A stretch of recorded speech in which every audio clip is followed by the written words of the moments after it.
अस्सलाम वालेकुम, good morning Kohinoor. मैं हूं आपकी होस्ट इरम सफ्तर। एक खूबसूरत दिन का आगाज़ हो चुका है। उम्मीद करते हैं आप सबका ये दिन बहुत अच्छे से गुजरे। नाजरीन, जब आप किसी की मदद करते हैं तो कोशिश कीजिए उसके चेहरे की तरफ मत देखिए। हो सकता है उसके चेहरे पे जो शर्मिंदगी हो वो आपके अंदर गुरूर का बीज बो दे। हमेशा मदद करते रहिए, अपनों की, अपने बड़ों की, अपने छोटों की, जिन जिनको जिस जिस फील्ड में भी ज़रूरत है काइंडली उनकी हेल्प कीजिए और हेल्प करते हुए उनके चेहरे की तरफ मत देखिए। और अगर आज की बात की जाए प्रोग्राम की, तो मेरे साथ मैं ये नहीं कहूँगी कि उन्होंने एक्टिंग स्टार्ट की तो कैसे की, क्योंकि वो स्कूल है एक्टिंग का, उनसे लोग सीखते हैं कि एक्टिंग होती क्या है। वो जब सेट पे मौजूद होते हैं तो पता चल रहा होता है कि आज काम हो रहा है, क्योंकि वो टाइम की पाबंदी बहुत करते हैं। क्योंकि आज मैंने अपने शो में भी देखा कि वो अपने वक्त की पाबंदी करते हुए मेरे शो पे भी टाइम पे पहुंचे। और उनका अगर जिक्र किया जाए कि उन्होंने जब एक्टिंग स्टार्ट की तो उनका पहला ड्रामा था शाहीन, जो उन्होंने कराची से किया। वहाँ से उनको एक्टिंग में शोहरत मिली। अगर उससे पहले बात की जाए तो उन्होंने 10 साल की उम्र में रेडियो किया। और उनके बारे में ये कहा जाता है कि वो बचपन में बड़े मेच्योर थे। वो क्यों मेच्योर थे? क्या इस वजह से क्योंकि उनके जो वालिद साहब थे वो न्यूज़पेपर में भी लिखा करते थे। उन्होंने काफ़ी फेमस सॉन्ग भी लिखे, घर में लिखारी थे उनके वालिद मोहतरम। तो क्या इस वजह से मेच्योर थे, या उन्होंने 10 साल की उम्र में रेडियो करना शुरू कर दिया इस वजह से मशहूर थे? और एक्टिंग क्या होती है, नए आने वाले लोगों को एक्टिंग क्या सीखनी चाहिए? क्या एक ड्रामा कर लेना काफ़ी होता है एक एक्टर के लिए, या एक जैसा रोल कर लेना काफ़ी होता है? इस बारे में हम बात करेंगे। मेरे साथ मौजूद है मेरे बड़े प्यारे मेहमान हैं, लेजेंड एक्टर है, प्राइड ऑफ परफॉर्मेंस भी इनको मिल चुका है। मैं वेलकम करती हूँ राशिद महमूद को। Thank you so much sir for coming. कैसे हैं आप? थैंक यू, बहुत शुक्रिया। आपने माशाल्लाह बड़ी स्पीड से बड़े शॉर्ट टाइम में मेरे बारे में एक पूरी बायोग्राफी ही इसे कह लिया जाए, जिसको आपने बड़े अच्छे लफ्ज़ों में, तो it's a pleasure for me. आपके प्रोग्राम में आया हूँ, आपने बुलाया मुझे। और ये जो कोहिनूर के चैनल है, मैं यहाँ अक्सर अहबाब जो हैं वो मेरे दोस्त भी कह दूँ तो कोई हर्ज नहीं है, तो मैं इसके मुस्तकिल मुतासरीन में से हूँ। ये जब कभी इनके मैं चुंगल में वो टाइमिंग में अगर आऊँ तो मैं आ जाता हूँ, मुझे अच्छा लगता है आके। आपको अच्छा लगता है? आप बच्चों से मुलाकात हो जाती है और मेहमानों से मुलाकात हो जाती है। और सर हमें बहुत कुछ सीखने को मिलता है आपसे। आप बड़े जब अपना कीमती वक्त देते हैं हमें बहुत अच्छा लगता है। Thank you so much sir. और मेरे बड़े प्यारे मेहमान मौजूद हैं जो एक्टर भी है और राइटर भी है। बहुत कम लोग मौजूद हैं जो एक ही वक्त में एक्टिंग भी करते हैं और एक वक्त में राइटिंग भी करते हैं, मतलब वो स्क्रिप्ट भी लिखते हैं। अगर बात की जाए बुक्स की, तो एक एक्टर बुक भी लिख सकता है, और किस तरह की बुक लिख सकता है? क्योंकि हमारे यहाँ कॉन्सेप्ट है कि जो एक्टर होता है वो, या एक्ट्रेस जो होती है वो खूबसूरत सा मेकअप करके सेट पे आ जाते हैं, जो उनको एक स्क्रिप्ट दिया जाता है वो बोलना शुरू कर देते हैं। उनकी लाइफ कैसी है, वो कैसे गुजारते हैं, वो क्या सोचते हैं, इस बारे में हम बात करेंगे। मेरे बड़े प्यारे मेहमान मौजूद हैं, इफ्तिखार इफ़ी साहब। Thank you so much sir for coming. कैसे हैं आप? वालेकुम सलाम जी, मैं बिल्कुल ठीक हूँ और मैं बहुत शुक्रगुजार हूँ आपका और कोहिनूर का। बिल्कुल वो राशिद भाई की तरह मैं भी, जब भी मुझे कोहिनूर वाले बुलाते हैं मैं ज़रूर आता हूँ। और एक बात मैं ज़रूर कहना चाहूँगा राशिद भाई, कि मैं इरम के साथ पहला प्रोग्राम है जिसमें मैं आया हूँ। मुझे इस बच्ची की एनर्जी बड़ी अच्छी लगी और इसने जो होमवर्क कर रखा है, वैसे अमूमन अच्छे जो होस्ट होते हैं वो होमवर्क करते हैं, तो इसकी एनर्जी और इसका होमवर्क मुझे अच्छा लगा। Thank you so much sir. Sir गुफ्तगू का आगाज़ करेंगे। मैंने जिक्र किया आपके बचपन के बारे में। अमूमन हम बच्चे शरारतें करते हैं, और जिस एज में आपने रेडियो शुरू किया, आज के बच्चे आजकल करियर काउंसलिंग के चक्कर में पड़े होते हैं कि हमें करना क्या है, तो आपने 10 साल की उम्र में रेडियो स्टार्ट कर दिया। अब ज़रा थोड़ा सा वक्त देना मुझे और हौसले से सुनना। हर ह्यूमन बीइंग जिसको इस ज़मीन पे भेजा जाता है, रब जिसे भेजता है, बिल्कुल, वो चाइना में है, अमेरिका में, इथोपिया में, कहीं भी दुनिया के इस प्लेनेट में किसी भी हिस्से पे सबके कंटेंट्स जो हैं इफ़ी वो रब ने एक रखे। लेकिन एक एक्सक्लूसिव अता होती है उसकी, वो जो हर एक को नहीं देता है। वो होती है आपके उस कंटेंट्स में इजाफी जो उसकी रहमत और फजल है, उसको कहते हैं एस्थेटिक्स। नामवर कूड़ मेरे मुल्क में भरा पड़ा, मैंने इन 60 सालों में ऐसे ऐसे उनके साथ ज़िंदगी गुजारी। जिसमें उसने ये रखी होती है एस्थेटिक्स, उसके लिए शौर के लिए कोई उम्र नहीं होती। मैं 10 बरस का नहीं था तो मैं तब भी बुजुर्ग था। पता नहीं वही जो फील है वही मेरे सर पे ऐसे उतरी और फिर दूसरी मेरी तवज्जो रही इफ़ी कि मेरा खून सफ़ेद नहीं हो। कभी मैं आपको ये जो मेरे चल रहे हैं प्रोजेक्ट्स उसमें कहीं लड़का दिखाई देता हूँ तो ये मेरे मेकअप मैनू का कमाल है कि वो मुझे बना देते। आप जब डिस्कवर कर लेते हो ना बेटा अपने अंदर कि मैं सिर्फ ज़मीन पे आटा खाने नहीं आया, ये क्या राज है जिसके लिए मुझे ज़मीन पे भेजा है? अरे बिल्कुल, वाह वाह वाह। वाह वाह वाह। राज के मुझे क्यों भेज दिया गया? ज़मीन पे भेजा गया कोई भी फर्द जो है ना,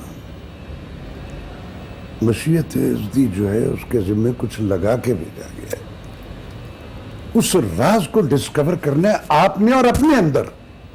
अम्मा अब्बा नहीं बताएंगे, कोई मुबल्लिग भी नहीं बताएगा, ना बाहर से आपकी डिग्रियां बताएगी। बिल्कुल वो डिस्कवरी खुद ब खुद आपके अंदर होनी है। उसके लिए कोई भी उम्र हो सकती है। बाज लोग बड़े आलम पीरी में आके एकदम से उनके अंदर एक ऐसा आश्कार होती है चीज़ के हम हैरान हो जाते हैं। भाई ये तो सारी ज़िंदगी हम तवक्को ही नहीं करते। बिल्कुल तो सो जिसमें वो डिस्कवरी हो जाती है वो उसकी जुस्तजू और तहकीक, ज़िंदगी, एनवायरनमेंट, सराउंडिंग, अपना टारगेट, अपने सफ़र, वो सारे वाज़ेह होना शुरू हो जाते हैं। मैं कहा ना कि मैं बचपन ही से बुज़ुर्ग था तो मेरे घर में मेरे फादर के दोस्तों में से बहुत बड़ा नाम अदब का वो सारे मेरे अब्बा के दोस्तों में से थे। और मेरे फादर जब तक हयात रहे एक बैठक उनकी आखिरी लम्हे तक घर की भी थी और एक ऑफिस जो था उसमें भी। तो मैं जब कभी वो हमारे घर में आया करते थे ये अहबाब तो मैं अपने मोहल्ले में फील करता था कि बकिया मेरे अब्बा को भी और इन सब अहबाब को बड़े ज़्यादा वो एक क्रिज़मे से देख रहे होते कि अच्छा वही अहमद राई साहब आए, वही मंटो साहब आए, वही ज़हीर कश्मीरी साहब आए, वो फलां आए फलां आए फलां। तो दे आर स्पेशल और एक्सक्लूसिव लोग हैं। तो मुझे फील हुआ मैं उनमें किसी न किसी तरह घुस जाया करता था। वो मेरी बुजुर्गी वाली नेचर जो है ना वो बचपन से उसने मुझे प्रिकॉशंस सिखा दिए। मैं ऐसा उनके साथ मिक्स होता था बहाने में, हालांकि वो जो सारी कम्युनिटी बैठती थी उसमें बच्चों का क्या काम, वहाँ तो बुजुर्ग बैठते थे और उन्होंने रोज बैठना होता था। उम्मन की बात कहीं भी जाते कि बड़े बैठे बच्चों का क्या काम है, आप उठ जाइए यहाँ से। तो मुझे वहाँ फील हुआ कि राशिद महमूद ये लिखना लिखाना जो है ये इफ़ी के जिम्मे छोड़, मुझसे ज़्यादा बेहतर और अच्छा लिख लेगा। मैं ये जो एक परफॉर्मिंग आर्ट है उसमें मुझे लगता है कि मैं कुछ कर सकता हूँ। तो मेरा रेडियो से आगाज़ हुआ और मेरी ज़िंदगी का सबसे पहला जो ये काम मैंने इस शोबे में किया, ये मेरे लिए ब्लेसिंग और मेरे लिए एजाज़ की बात है कि वो लिखा हुआ स्क्रिप्ट जो था वो बानो आपा का था। जबरदस्त। कल्लो अयूब खावर ने जब टीवी पे किया उससे 35 से 36 बरस पहले ये आपा ने रेडियो के लिए लिखा था। अच्छा अच्छा अच्छा अच्छा अच्छा। और सबसे पहला मेरी जिंदगी का मेरी ऑडिशन के बाद जब मैं अप्रूव हुआ तो वो काम था। उसमें तारिक अजीज भी तब रेडियो पे थे, मोनी आपा, ये कंवल नसीर हमारा बहुत बड़ा नाम है और उनकी अम्मा जो है वो उससे भी मल्टीप्लाई कर लें तो वो तब भी थोड़ा है उनके लिए, वो थी और कुछ। और उसमें एक बच्चा जो था ना वो मैं था, क्योंकि उस वक्त मैं सचमुच बच्चा भी था, मेरे ग्रेन भी बच्चा। तो ब्लेसिंग तो स्टार्ट में मुझे मिल गई ना। बानो आपा का आपका आगाज जो है उनके जुमलों से हो रहा है, थोड़ा है बचपन में हो रहा है। तो उन्होंने बचपन के जुमले भी तो बानो आपा ने लिखे हुए हैं ना, वो किसी और। अरे वाह। तो सो इस तरह कुछ एक ब्लेसिंग जो है ना एक स्पिरिचुअल सी, कुछ मैं खुद ऑब्जर्व कर लेता था अपने तौर पे कि मेरा ख्याल है यूं हो रहा है तो अल्लाह मियां कर। तो फिर ये सफ़र चला, स्टेज किया, फिर उसके बाद टेलीविज़न जब शुरू हुआ तो वो फर्नांडो से लेके इस लम्हे मौजूद तक मैं स्क्रीन से कभी ऑफ नहीं हुआ। माशाल्लाह। सर जब आपने रेडियो किया तो उसके फौरन बाद आपको एक्टिंग की ऑफर हुई शाहीन ड्रामे के लिए। उनके डायरेक्टर ने आपको कहा कि आप अगर रेडियो कर रहे हैं तो आपको एक्टिंग भी करनी चाहिए। क्या आपने सोचा कि हाँ मैं एक्टिंग कर सकता हूँ, या आपको लगा हाँ मुझे एक्टर ही बनना है? मैंने बताया ना कि मैं 10 बरस में जब मैं पहली ऑडिशन में मोनी आपा, तारिक अजीज और स्क्रिप्ट उसका बानो आपा का, प्रोड्यूसर उसका अतीकुल्ला शेख, और ये इस लेवल के नाम, ये वो दौर है जब मुस्तफ़ा अली हमदानी साहब, अखलाक अहमद देलवी साहब, अजीज़ुर रहमान साहब, मुजफ्फर हुसैन साहब, ये सारे के सारे रेडियो के लोग, सूफी तबस्सुम सब रेडियो पे हुआ करते थे। नासिर काज़मी में बच्चों से जब उनके शेर सुनता हूँ, वो कोट कर रहे होते तो मैं दिल में एक प्लेयर और अपने आप को खुशकिस्मत समझता हूँ कि मैंने इनके साथ रेडियो पाकिस्तान लाहौर में काम किया हुआ है। और फिर बहुत बहुत बड़ा नाम, हम वो कुब्बे हैं जिनको वो जो एक झटका देता ना, का उठाए इसको क्यों बिठाए, हमें वो रास आ गया। लेकिन एक बात है, हमने अपने बड़ों की बातों को सुना है खामोशी से बैठ के। क्या बात है, आज का बच्चा सुनता नहीं है, अनड्यू तेजी है उसमें। और जब अनड्यू तेजी आप करते हो तो कहीं ना कहीं हाँप के गिरोगे ना, रेजिस्टेंस से ओवर कितनी देर दौड़ोगे भी। तो उसमें से उसने रफ्तार भी डिलीट हो गया, उसने अखबार भी डिलीट हो गया, एक दाव की दौड़ लगी हुई। तो कुछ प्रिकॉशंस आपको being a Muslim, being a Pakistani और बीइंग ए ह्यूमन बीइंग अपनी ज़ात पे खुद भी तो रखने हैं ना, जो आपकी जिम्मेदारी में से आप वो रख के चलोगे। फैक्ट्स बिलीवर अगर आप हो, आप हकीकत पसंद हो, तो वो ख्वाब देखने में कोई हर्ज नहीं, देखने चाहिए, लेकिन उसकी ताबीर जो है अब खुद निकालनी है। मोजदा वोजदा होता नहीं, हुआ कितना कितना किया, अल्टीमेटली जब तुमने करके दिखा दिया तो मान लिया ना सब। तो ये जिंदगी जो है ये फिजिकल इम्प्लीमेंट से रिलेटेड है, इसमें गिमिक्स विक्स वो फॉर द टाइम बिंग ऐसे एक आपका नाम भी हो जाएगा। हमने 50-60 साल इस टेनोर में पता नहीं किस किस को देखा, आया गया, पता नहीं किधर के किधर चले गए। तो सो लॉन्ग लाइफ के लिए जबरदस्त बात की कि ख्वाब देखने में मसला नहीं है, ख्वाब जरूर देखिए, लेकिन उसे पूरा करने के लिए आपको काम करना पड़ेगा, और वो आपको खुद काम करना पड़ेगा। जो आप ख्वाब देख रहे हैं उसे कैसे पूरा किया जा सकता है। सर, अगर आपसे पूछा जाए, एक्टिंग से स्टार्ट लिया आपने, क्या आपको भी लगा कि हाँ आप भी बचपन में मैच्योर थे, कि आपको लगा नहीं मुझे एक्टिंग ही करनी है? मेरे साथ देखें, मैं आपको बताता हूँ, मुझे ऐसा लगता है कहीं मेरे अंदर खुद नुमाई का बड़ा शौक था। अच्छा। और मैं चाहता था मैं पहचाना जाऊं। मैं एक बड़ा शरारती बच्चा होता था।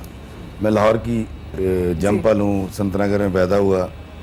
अब लाहौर आपको पता है फुल ऑफ फेस्टिविटी है। मतलब हमारे दौर में पक्की माल रोड या 2-4 सड़कें होती थी, बाकी तो सारी वो हम खुतियाँ बना लेते थे और पिल गोली खेला करते थे एड़ी के साथ, गुल्ली डंडा खेलते थे हम। तो लाहौर का जो गिरदो नवा था वो सारा का सारा गांव और फसलें हुआ करती थी मेरे बचपन में। मेरे अंदर कहीं बहुत एनर्जेटिक एक बच्चा था, वो आज आके मैं इसको एनालाइज करता हूँ, वो पहचान चाहता था, वो तवज्जो चाहता था। ये हो ही नहीं सकता कि मेरे अंदर खुद नुमाई का शौक ना हो कि वो लोग मुझे पहचाने और मैं कोई ऐसा काम करूँ, मतलब मैं एक बड़े ऊंचे थड़े पे चढ़ के या दरख्त के ऊपर तकरीर शुरू कर दूं, या मैं कोई ऐसा काम करूं। मतलब मैं बच्चों ने पतंगबाजी किया करता था, जो इत्तेफाक से हमारी इतनी खूबसूरत वो फेस्टिविटी थी जो बैन हो गई। तो पतंगबाजी करना और डोरें खुद लगाना और गुड्डे खुद बना लेना, और वो एक शर्त होती थी बसंत वाले दिन के, सब तो पहले मेरी गुड्डी चढ़ी होएगी तो फजर से पहले उड़ा लेनी। तो मैं उस लाहौर के अंदर पैदा हुआ कि जब लाहौर के अंदर अगर कोई लड़की गाड़ी चलाती हुई माल रोड पे नजर आ जाती थी तो हम सारे आके पैसे पहले देखते थे, और जब जाके बताते थे मोहल्ले में या स्कूल में, कहते झूठ बोलता है औरतें गड्डी चला ही नहीं सकती। तो हमने वो लाहौर देखा जब दाता के मेले पे चौक दर चौक जाना और नंगे पैर औरतों और मर्दों का जाना, हम भी जाया करते थे। तो मैं उस सारी फेस्टिविटी में, जिसमें मियाँ मीर का मेला लगता था, मेले ठेले लगते थे, मैंने वहाँ आँख खोली। था वो जबर का दौर, ज़ियाउल हक का आखिरी मतलब स्टार्ट था उसका, और भुट्टो का आखिरी दौर था, वो एक और दास्तान है। तो एक बच्चा जो जबर के मौसम में पैदा हुआ है, जब उसको नारा सुनने को मिला है कि जी यहाँ इस्लाम नाफिज हो जाएगा, और उसने वो 2 साल पहले वो कत्लो गारत भी देखा है जो भुट्टो के आखिरी दौर में हुआ भी है, और फिर वो एकदम से जब आता है और वो बड़ा एनर्जेटिक भी है, और जो बाप है वो एक उस वक्त मेरे अब्बा जूनियर क्लर्क थे, वो बाद में तरक्की करके सुपरिटेंडेंट असिस्टेंट सुपरिटेंडेंट रिटायर हुए और पढ़ते रहे। अच्छा, फिर बचपन के अंदर जो साथ मिला, जिस तरह भाई ने कहा, राशिद भाई ने, अब्बा जी के दोस्तों में सबसे बड़ा नाम अगर लें तो वासिफ अली वासिफ सरकार, मैं उनको वासिफ अंकल कहता था। वो मुझे अब्बा जी एजी ऑफिस ले जाते थे, बड़ी शख्सियत, तो वासिफ अंकल आते थे और वो गोद में उठाना और एक 10 रुपए उस दौर में दे देने, जो हमसे खर्च ही नहीं होते थे 2 महीने। तो जब आपका ऐसे लोगों के अंदर उठना बैठना हो, जिस तरह मेरे नाना किया, फैज अहमद फैज, इस्लाम जज साहब, तो मतलब बहुत दूर करके कहीं वो बैठा करते थे, तो क्योंकि इधर शोरा वो बैठे होते थे, इसमें ये सारे लोग होते थे। फैज साहब को मैं ज्यादा जानता हूँ क्योंकि मैं छोटा था और मैं उनके लिए सिगरेट और बिस्किट और ये सारी चीजें नान रखा करता था। लाता था। तो मेरा भी वही वाला सीन है। मैं भी यही वारदात बिल्कुल। करता था ना, बहाने से आके किसी ने कुछ नहीं मांगा और मैं पूछने आ गया हाँ, और तारिक अजीज साहब भी वहां बैठते हैं। तारिक अजीज साहब इसलिए मुझे जानते भी हैं। तो मुझे मॉल वो वाला मिला बचपन में, छठी क्लास में गालिब अजबर हो गया, लेकिन मतालिब का नहीं पता, बाजीचे अतफाल का मतलब नहीं पता, लेकिन गजलें वो- नज़में याद हैं। तो घर में एक लाइब्रेरी भी मिली। तो वो एनर्जेटिक बच्चा कहीं ये चाहता था मेरी पहचान बने, मुझे लोग देखें, मुझे लोग सुने। इसलिए मैं बचपन के अंदर डायलॉग भी बोला करता था। वो एक फिल्म थी नदीम साहब की, उसके डायलॉग्स मैंने याद कर रखे थे। तो मेरा जहाँ तक ख्याल है, मैं इसको थोड़ा सा एलैबोरेट इसलिए किया है, भाई ने बात मुझे भी ऐसा लगा कि शायद कहीं हम जी। वो हम काफी हद तक रूहें relate एक ही कर रहे जैसी थे, होती बिल्कुल। हैं। तो वो जो लाइब्रेरी मिली, वो जो घर से मिला, मतलब अब्बा ने 9वीं क्लास में ठंडा गोश्त पढ़ने के लिए दे दिया। क्या बात है। अब जब मैंने पढ़ने के बाद, अब मैं सोच रहा मेरे अब्बा का दिमाग खराब हो गया, यार ये क्या पढ़ा दिया मुझे। अब वो रोज पूछते हैं, हाँ बेटा वो पढ़ा ठंडा गोश्त? नहीं अब्बा जी। मैं रोज झूठ बोलता हूँ कि यार मेरा प्यो की कर रहे यार। बिल्कुल। उस वक्त सेंस नहीं था।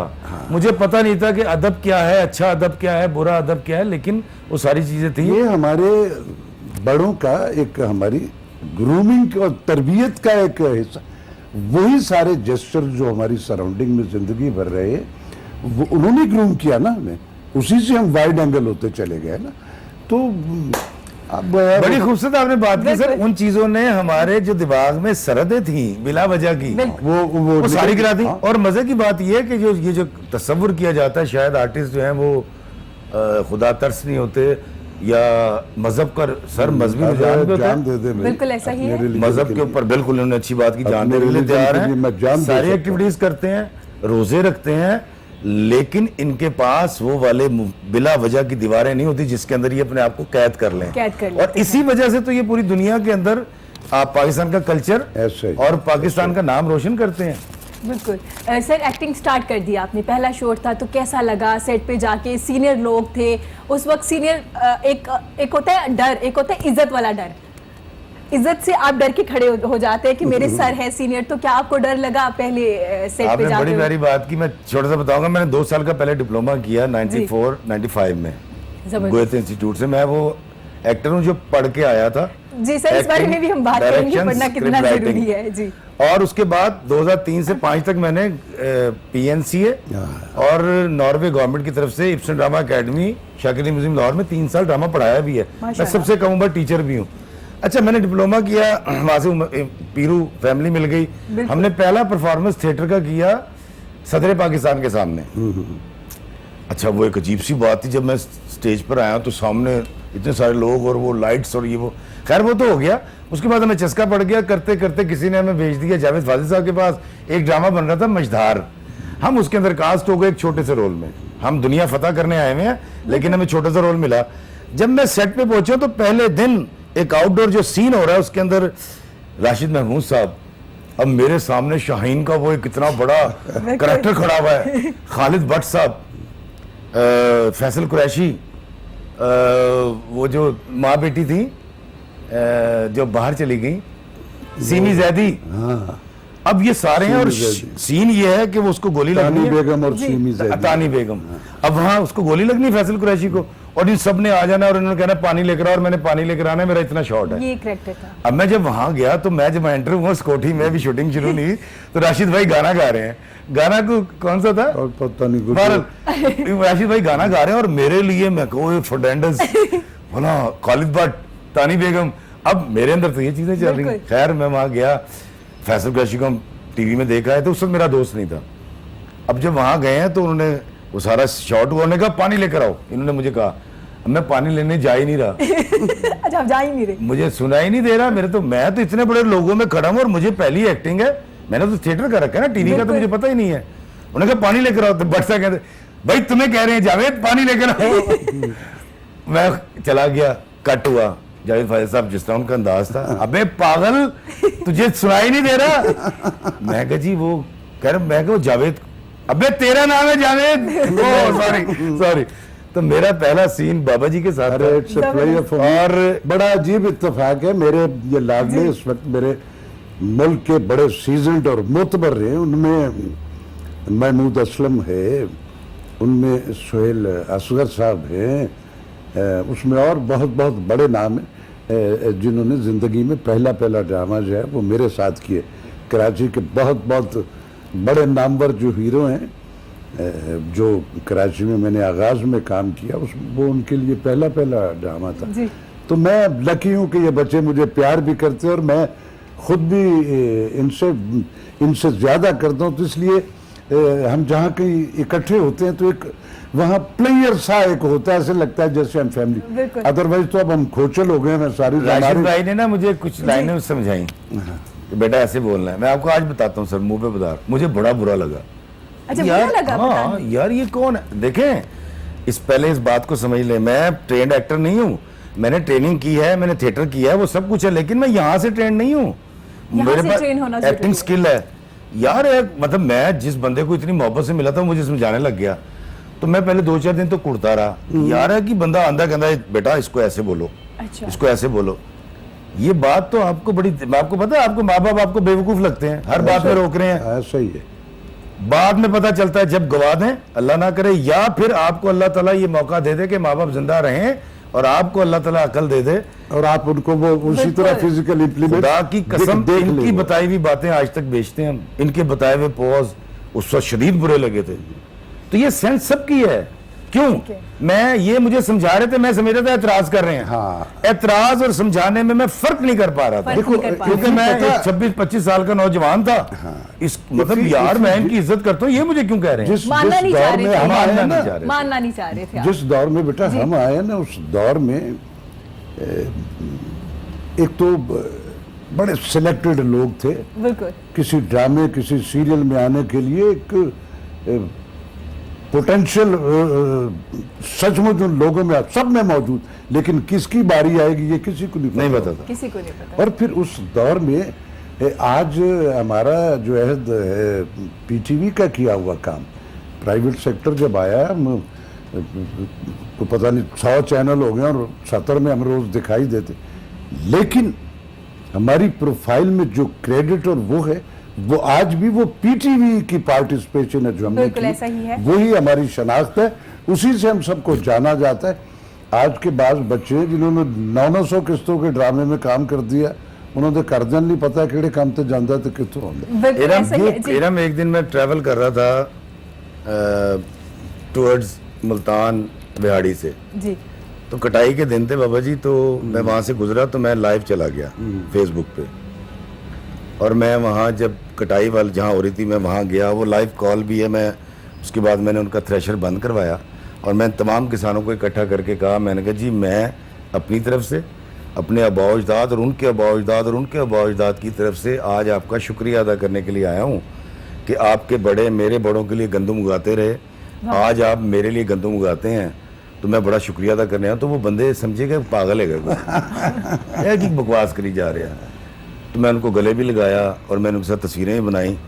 तो आज मैं आपके प्लेटफॉर्म से ये ज़रूर फ़ायदा उठाना चाहूँगा, कभी खान साहब से लेकर और एक नए आने वाले आर्टिस्ट तक, जिनमें ये सर फहरिस्त हैं, फिरदौस जमाल हैं, महमूद असलम हैं, सुहेल असगर हैं, आबिद अली मरहूम साहब थे, ये सारे, खालिद भट्ट साहब, अशरफ खान, ये बहुत बड़े लोग हैं। पाकिस्तान की आप देखें कैसी रिकॉर्ड बात है, जब भी पाकिस्तान की पहली 100 साला हिस्ट्री लिखी जाएगी, उसके अंदर इन लोगों के नाम सुनहरी हरूफ से लिखे जाएंगे। बिल्कुल ऐसा ही है। ये वो लोग हैं जिनको बुलाकर बाइज्जत तरीके से सदारती तमगे दिए गए। बिल्कुल ऐसा और हमें, आपको, और देखें अगर ये ना कर रहे होते टीवी पे काम, तो ना प्राइवेट चैनल आता, ना आप यहाँ बैठी होती, ना मैं राइटर होता, मेरे घर पता नहीं मैं किस साइकिल मैकेनिक होंदा की होंदा।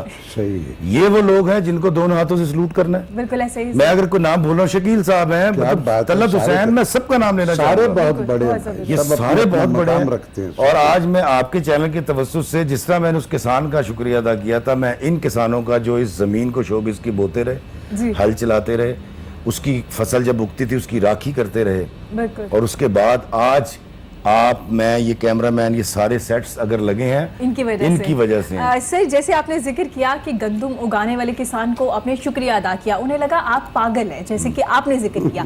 सर, उन्हें इसलिए लगा क्योंकि हमारे यहाँ रिवाज खत्म हो गया थैंक यू बोलने का और अप्रिशिएट करने बहुत का। अच्छी बात। बड़े छोटों को नहीं करते, छोटे मानना नहीं चाहते कि बड़े जो बता रहे हैं वो ठीक बना रहे। तो ये जो प्रॉब्लम्स आ रही है ना, तो ये सोसाइटी में आ रही है। जब सोसाइटी हम सब से होती है, जब हम छोटों को अप्रिशिएट करना बंद कर देंगे और छोटे अपने बड़ों को, जैसे कि आपने जिक्र किया और उनका शुक्रिया अदा किया, करना बंद कर देंगे, तो ये प्रॉब्लम स्टार्ट होना शुरू हो जाएगी। फिर हम वो थैंक यू बोलने वाले को और अप्रिशिएट करने वालों को पागल ही समझेंगे अपनी सोसाइटी में। सर, अगर आपसे पूछा जाए, आपने थिएटर किया, लाइव परफॉर्म करना कितना मुश्किल होता है एक ड्रामे में जहाँ पे आप रीटेक भी कर सकते हैं?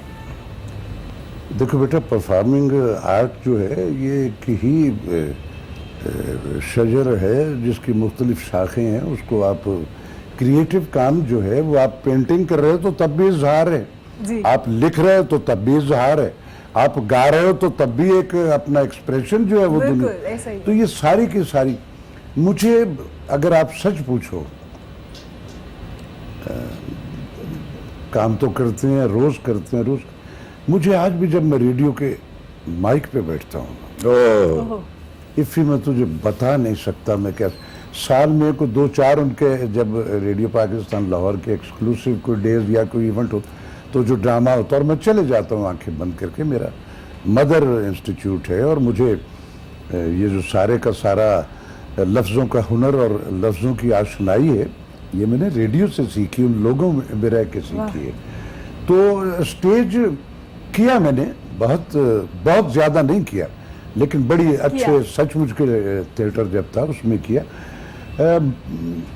फिर उसके बाद मेरा वो जो टीवी वाला जब दौर शुरू हुआ, तो फिर इस कदर तवातर से वो काम सारा, तो फिर उम्र का भी कुछ बढ़ता आलम पीरी की तरफ चूँकि सफ़र चल पड़ा हुआ, तो आहिस्ता काहल नहीं कह सकते, थोड़ा सा कनात पसंद हो गया कि चलिए यार, ये गुजारे की दाल रोटी के पैसे तो जितने भी नहीं बाबा जी, एक और बड़ा मसला हो गया हमारे सीनियर्स के साथ। मैं मतलब पता नहीं क्यों तनकीद नहीं कर रहा, बाबा जी इशफाक साहब ने मना किया था, लेकिन हमारे यहाँ जो एक इशू आया है, मैंने अभी मोहसिन जाफर साहब के शो में भी परसों कहा, बॉस हमारी यहाँ आ गई रेटिंग मशीन।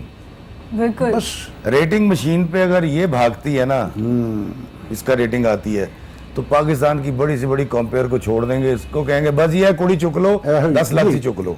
यार देखो ना, आर्टिस्टों के साथ मैं गुजारिश करूंगा, रेटिंग मानने वाले चैनलों को मैं खुद मानता हूँ एज राइटर, मुझे रखें रेटिंग पे, मेरा स्क्रिप्ट भागे तो लें, नहीं तो ना लें। सही। ये जो हमारे लेजेंड्स हैं, ये जो हमारे बड़े हैं, जिनका मैंने अभी नाम गिनवाए, जिसमें राशिद भाई सरे फहरिस्त हैं, यार इनको रेटिंग वाली दौड़ में ना लेकर आए, आपकी बड़ी मेहरबानी।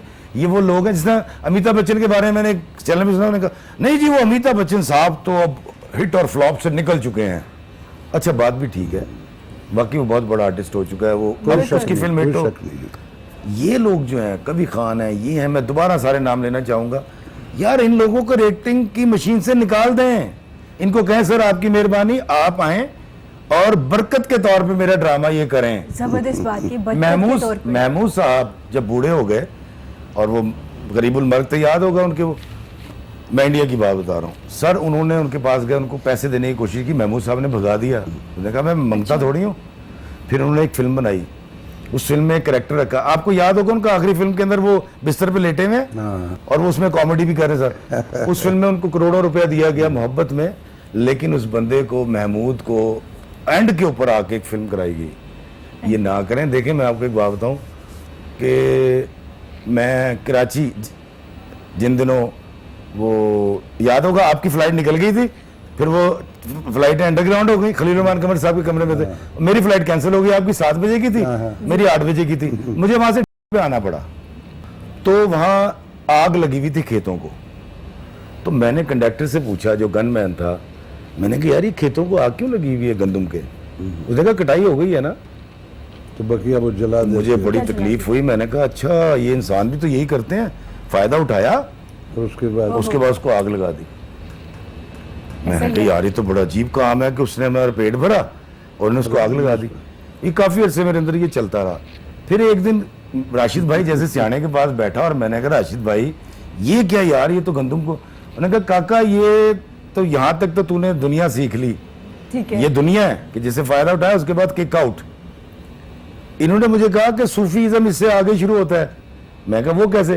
कहते बेटा उसके अंदर जब कटाई हो जाती है ना तो कीड़े पैदा हो जाते हैं, चूहे पैदा हो जाते हैं, जानवर पैदा हो जाते बिल्कुल। हैं, उसके डंठल निकाल के उसको आग लगा दी जाती है, और उसके बाद जब उसमें सुहागा फेरते हैं और वो फेरते हैं हल, तो ये दोबारा फसल देने के लिए काबिल हो काम आ जाती लगता है। तो वो इस तरह की बातें हमें सिखाने वाले वो यही लोग हैं। बिल्कुल ऐसा ही है। तो मैं इसलिए दोबारा से वो बात करूंगा कि हमें इनका बड़ा शुक्रिया अदा करना है, और हमें अपने सीनियर्स को अपने सर पे बिठाना है। तो खुदारा इन तमाम सीनियर को, वो लिखने वाले हों, वो एक्टर हों, वो सिंगर्स हैं, उनको यार रेटिंग मशीन से निकाल दें। मुझे रखें, कोई मसला नहीं है। मैं जब तक अच्छा ना लिखूं, मेरी रेटिंग ना है, मुझे मत लीजिए। लेकिन मेरे सीनियर्स जो पायनियर हैं, मतलब आप देखें ना, रेडियो से पहली आवाज उस दौर में इन जैसे और इनकी आ रही बिल्कुल है। ऐसा ही है। टीवी जब आता है तो ये लोग अपना खून दे रहे हैं। एक ड्रामा पनी हफ्ते में एक होता था या पनी क्या, तो उसके लिए लगे हुए हैं। उन्हें कराची बुला लिया तो 2 सीन के लिए कराची चले गए हैं। बिल्कुल ऐसा क्योंकि है। उस वक्त तो झंडा भी हिट था ना, ऐसा ही है। पाकिस्तान का झंडा भी हिट था, वो सूफी हिट, वो कारी हिट थे जो वो किया बिल्कुल आया करते करते थे पीठ थे। इसलिए मैं गुजारिश करना चाहूंगा, और बड़ी हम्बल रिक्वेस्ट है मेरे सीनियर्स को, मेरे जो पायनियर्स हैं इस शोबिस के, यार इनको रेटिंग मशीन से निकालें। इनको तो बड़ी बरकत अच्छी के तौर बात पे की कास्ट तूने, करें। सॉरी फॉर बड़ी इंटरप्शन। जबरदस्त, जी, प्लीज। मुसीबत अलमिया पता क्या रहा मेरे मुल्क में? हमारी पहचान, हम किसी भी रूट से रिलेटेड, हमारी शनाख्त, हमारी पहचान, हमारा मान, हमारा शान मेरे रूट से हैं। मेरे मुल्क में रूट से डिनाइल करते हैं। गांव, अरे मेरी शान मेरा गांव है, मैं उसको छुपा रहा हूँ। मुसीबत ये हुई कि हमने अपने दुख जो है वो तो ज़मीन से रिलेटेड रखे हैं। कोई भी ज़ोफ़ है तो मुझे यहाँ पाकिस्तान में हो, और खुशियाँ जो हमने यहाँ से समेटी हैं उसको कोई कहीं ले गया, कोई कहीं ले गया, और कहीं, और जाके एम्पायर्स बना ली। इफ़ी मेरी कोई खुशी है, मेरा गम है, मेरे गम में मेरी सराउंडिंग मौजूद नहीं उसे शेयर करने के लिए, मेरी खुशी को देखने के लिए कोई फर्द मौजूद नहीं। मैंने उधर नॉर्वे में एम्पायर बना के अकेला बैठा हुआ हूँ अपने दफ्तर में, उसके चौकीदार बन। मेरी खुशी, मेरे दुख बीइंग ए पाकिस्तानी मेरी अपने रूट से रिलेटेड होनी चाहिए। मेरे मुल्क में 72 बरस मुख्तलिफ शक्लों में अपने उस रूट्स को, जो मेरा क्रेडिट है, उसी से डिनाइल करते रहे। उससे ये वो खराबियाँ बढ़ती बढ़ती चली गई। लेकिन अल्लाह खैर करे, मेरी ये जो यूथ, ये मेरे बच्चे हैं, ये बड़े फ्लैश फॉरवर्ड राशिद भाई नजर में रख के चले, हमारा तो हो जाएंगी बेहतरियां, लेकिन कबाहतें हुई और बहुत ज्यादा हुई। हमने खुद की। हमारे वज़ीर आज़म साहब भी फरमाते हैं और अदाद शुमार भी कहते हैं, पाकिस्तान के अंदर 60% नौजवान है इस वक्त, 60%, 35 से नीचे है। 35 से जो नीचे है ना सर, उसको बताना पड़ता है। मेरे अपने 2 बेटे कॉलेज में पढ़ते हैं, जवान है माशाल्लाह। तो अभी मैंने उसमें भी जिक्र किया, मोहसिन जाफ़र के भी शो में वो गाना आया, एक चांजर दी पावा छनकार, एक लड़के ने गाया। बिल्कुल। तो अली सुन रहा था और मज़ा ले रहा था। जब मैंने देखा अच्छा अली मज़ा ले रहा है, तो मैंने फिर जब ख़त्म हुआ ना तो मैंने कहा कैसा है? कहता बहुत अच्छा बाबा। मैं कहा बेटा ये नूरजहां का गाना है। और नहीं बाबा इसने गाया है। मैंने जब सुनाया उसको तो अली कहता है इतना अच्छा म्यूजिक बना करता था पाकिस्तान में चांजर दी पावा छनकार। हमारे सीनियर्स के साथ भी ये हो रहा है। आप मॉर्निंग शो में लाई हैं और मैं खुश होकर आया हूँ कि राशिद भाई आए हुए होंगे। मैं इनका मिरासी हूँ और इन जैसे तमाम सीनियर्स का मिरासी हूँ। मैं इनका कसीदा गो हूँ।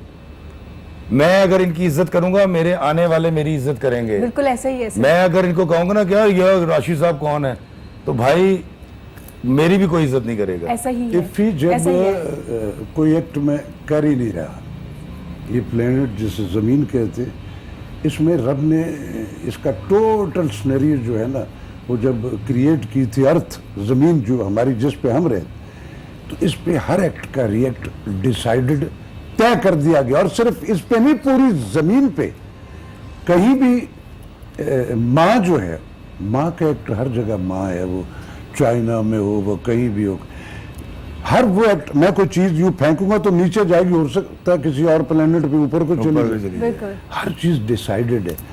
जब हम एक अपने तौर पे एक लॉजिक क्रिएट करते हैं और उस पर ये फैसला भी अपना खुद ही सादर जी। कर, ऐसा नहीं है। ये जो टेक्नोलॉजी ये क्लिक वाली है, इसने जहाँ आसानियाँ दी, इसने मुश्किलात बड़ी भी कवायतें भी हो गई। हम किताबें ढूंढने, पता था कि जी मुनीर नियाजी साहब टाउनशिप में रहते हैं, और तो ना मोटरसाइकिल थी ना कुछ, भी तो कुछ होता ही नहीं था, तो एक दूसरे को घेरते थे, आप चलना यार, साइकिल चलाते हैं। वहां से बिल्कुल। लेके आएंगे। जबरदस्त। आज क्लिक जो है ना, क्लिक प्रिंट आउट निकलता है, 3 महीने के बाद वो सारे प्रिंट आउट पंच होते हैं, बच्चे का सेमेस्टर हो गया और अब्बा अगले 2.5 लाख के तैयार तरह हो में जाए। फिर एक नए क्या बिल्कुल। कैसे। तो इल्म तरबियत के लिए, उसको सीखने के लिए होना चाहिए, डिग्रियों के लिए। और डिग्रियों फिर के आप लिए। जो सीख भी रहे हो, उसके बाद आप अपने सारे ख्वाब अपनी जमीन से रिलेटेड रखो। आपको जो आप ख्वाहिश रखते हो वो सारे का सारा यहाँ मिला ना लोगों का। बिल्कुल, बिल्कुल। क्या और क्या लेना है भी इस दुनिया में आपने? वाह वाह। आपको भरम दिया, शनाख्त दी, रिस्क रोजी के वसीले आसान हो गए, एक भरम निप गया सारे। अरे जिस जमीन से मैंने ये सारा कुछ लिया, मैं उसी से डिनाइल करके और अपनी खुशी कहीं और जाकर ढूंढूं, अब ये ऐसा नहीं, ये नहीं। बड़ी ज़बरदस्त बात की सर। आपने किताबों की बात की, तो मैं आपसे पूछना चाहूंगी, एक एक्टर ने लिखना कब शुरू किया? मैं लिखता तो बचपन से था। बचपन में मेरे एक कॉपी आया करती थी, शायद वो 50 पैसे या 75 पैसे की होती थी, छोटी सी बारीक वाली। अब वो शायद 10 रुपए की आती होगी। तो मैं पहले सफ़े पे लिखता था प्यारी फुप्पो, अच्छा, प्यारी फुप्पो। और खारा खत लिख के एंड पे लिखता था आपका मक्खन भतीजा। तो जंग में मेरी एक सफ़िया फुप्पो होती थी, तो उनको, या मेरी खुर्शीद फुप्पो होती थी कराची में, उनको मैं भेज दिया करता था। लिखना शुरू से था। लेकिन मेरे साथ हुआ ये कि हमने स्ट्रीट थिएटर बनाया, वो आपको भी पता है। हम पाकिस्तान के अंदर ना तब्दीली लाना चाहते थे। मैं क्योंकि जवान था, खूबसूरत था, पूरे बाल थे, तो मेरा ख्याल था मैं थिएटर के जरिए ना, जिस तरह इब्सन ने नॉर्वे को तरक्की दी, मैं पाकिस्तान के करिया करिया घूमूंगा थिएटर लेकर, इनके इश्यूज पे काम करूंगा, इनको आगे दूंगा और पाकिस्तान ऊपर जाएगा। तो उस घर से एक थिएटर बनाया। अब वो सारे बच्चे तो वेले थे, मैं गवर्नमेंट जॉब करता था, तो वो मैं अपने पैसों से मैनेज करता था। जी। अब जब उसको बना लिया तो अब लिखने की बारी आई, तो क्या करें। तो वो एक साहब ने मिलवाया, उन्होंने कहा जी बड़े अच्छे राइटर हैं स्टूडियो के, फिल्म के। अच्छा। तो हमने उनको पैसे दे दिए 500 रुपये। और उस वक्त 500 रुपये बड़ी बात थी, 1000 रुपये में बात हुई थी। 500 एडवांस दिए, वो बंदा खा गया और वो मिला नहीं। हमने जब उसको जाके स्टूडियो पकड़ा, तो वो जो मोटे से थे नहीं, दर्जी थे, फौत हो गए। हाँ हाँ, बिल्कुल, उसके एवेन्यू शहजाद बिल्कुल, बिल्कुल। दफ्तर वाली गली के अंदर वही। उसका, मुझे भी नाम ठीक है? ढूंढ रहा है उसका। वो साहब थे, वो वहां जाके पता लगा भाई ये कोई राइटर नहीं है, तो दर्जी दर्जी है। और जब पैसे मांगे तो उसने कहा पाजी माफ कर दो, पैसे तो खर्च हो गए, गरीब आदमी है। अब बामरे मजबूरी खुद ही ड्रामा लिखा, अच्छा। सफरे पाकिस्तान। वो जब किया तो खालिद भट्ट साहब ने देखा, लोगों ने देखा, उन्होंने बड़ी तारीफ की। अब ये तो कमाल हो गया भाई। तो हम इत्तेफाक से राइटर बन गए। और मुझे क्योंकि काम नहीं मिलता था, राशिद भाई को पता है, तो छोटे छोटे रोल मिलते थे। तो वो जिस तरह मुगलों को पसपाई हुई थी ना, नीचे उतरे और फतवाह शुरू हो गई। तो हमें एक्टिंग में तो काम नहीं मिला था, तरबियत सारी थी लेकिन काम नहीं मिलता था। छोटे छोटे 2-2, 4-4, 6-6 सीन राशिद भाई के साथ बेतहाशा किए।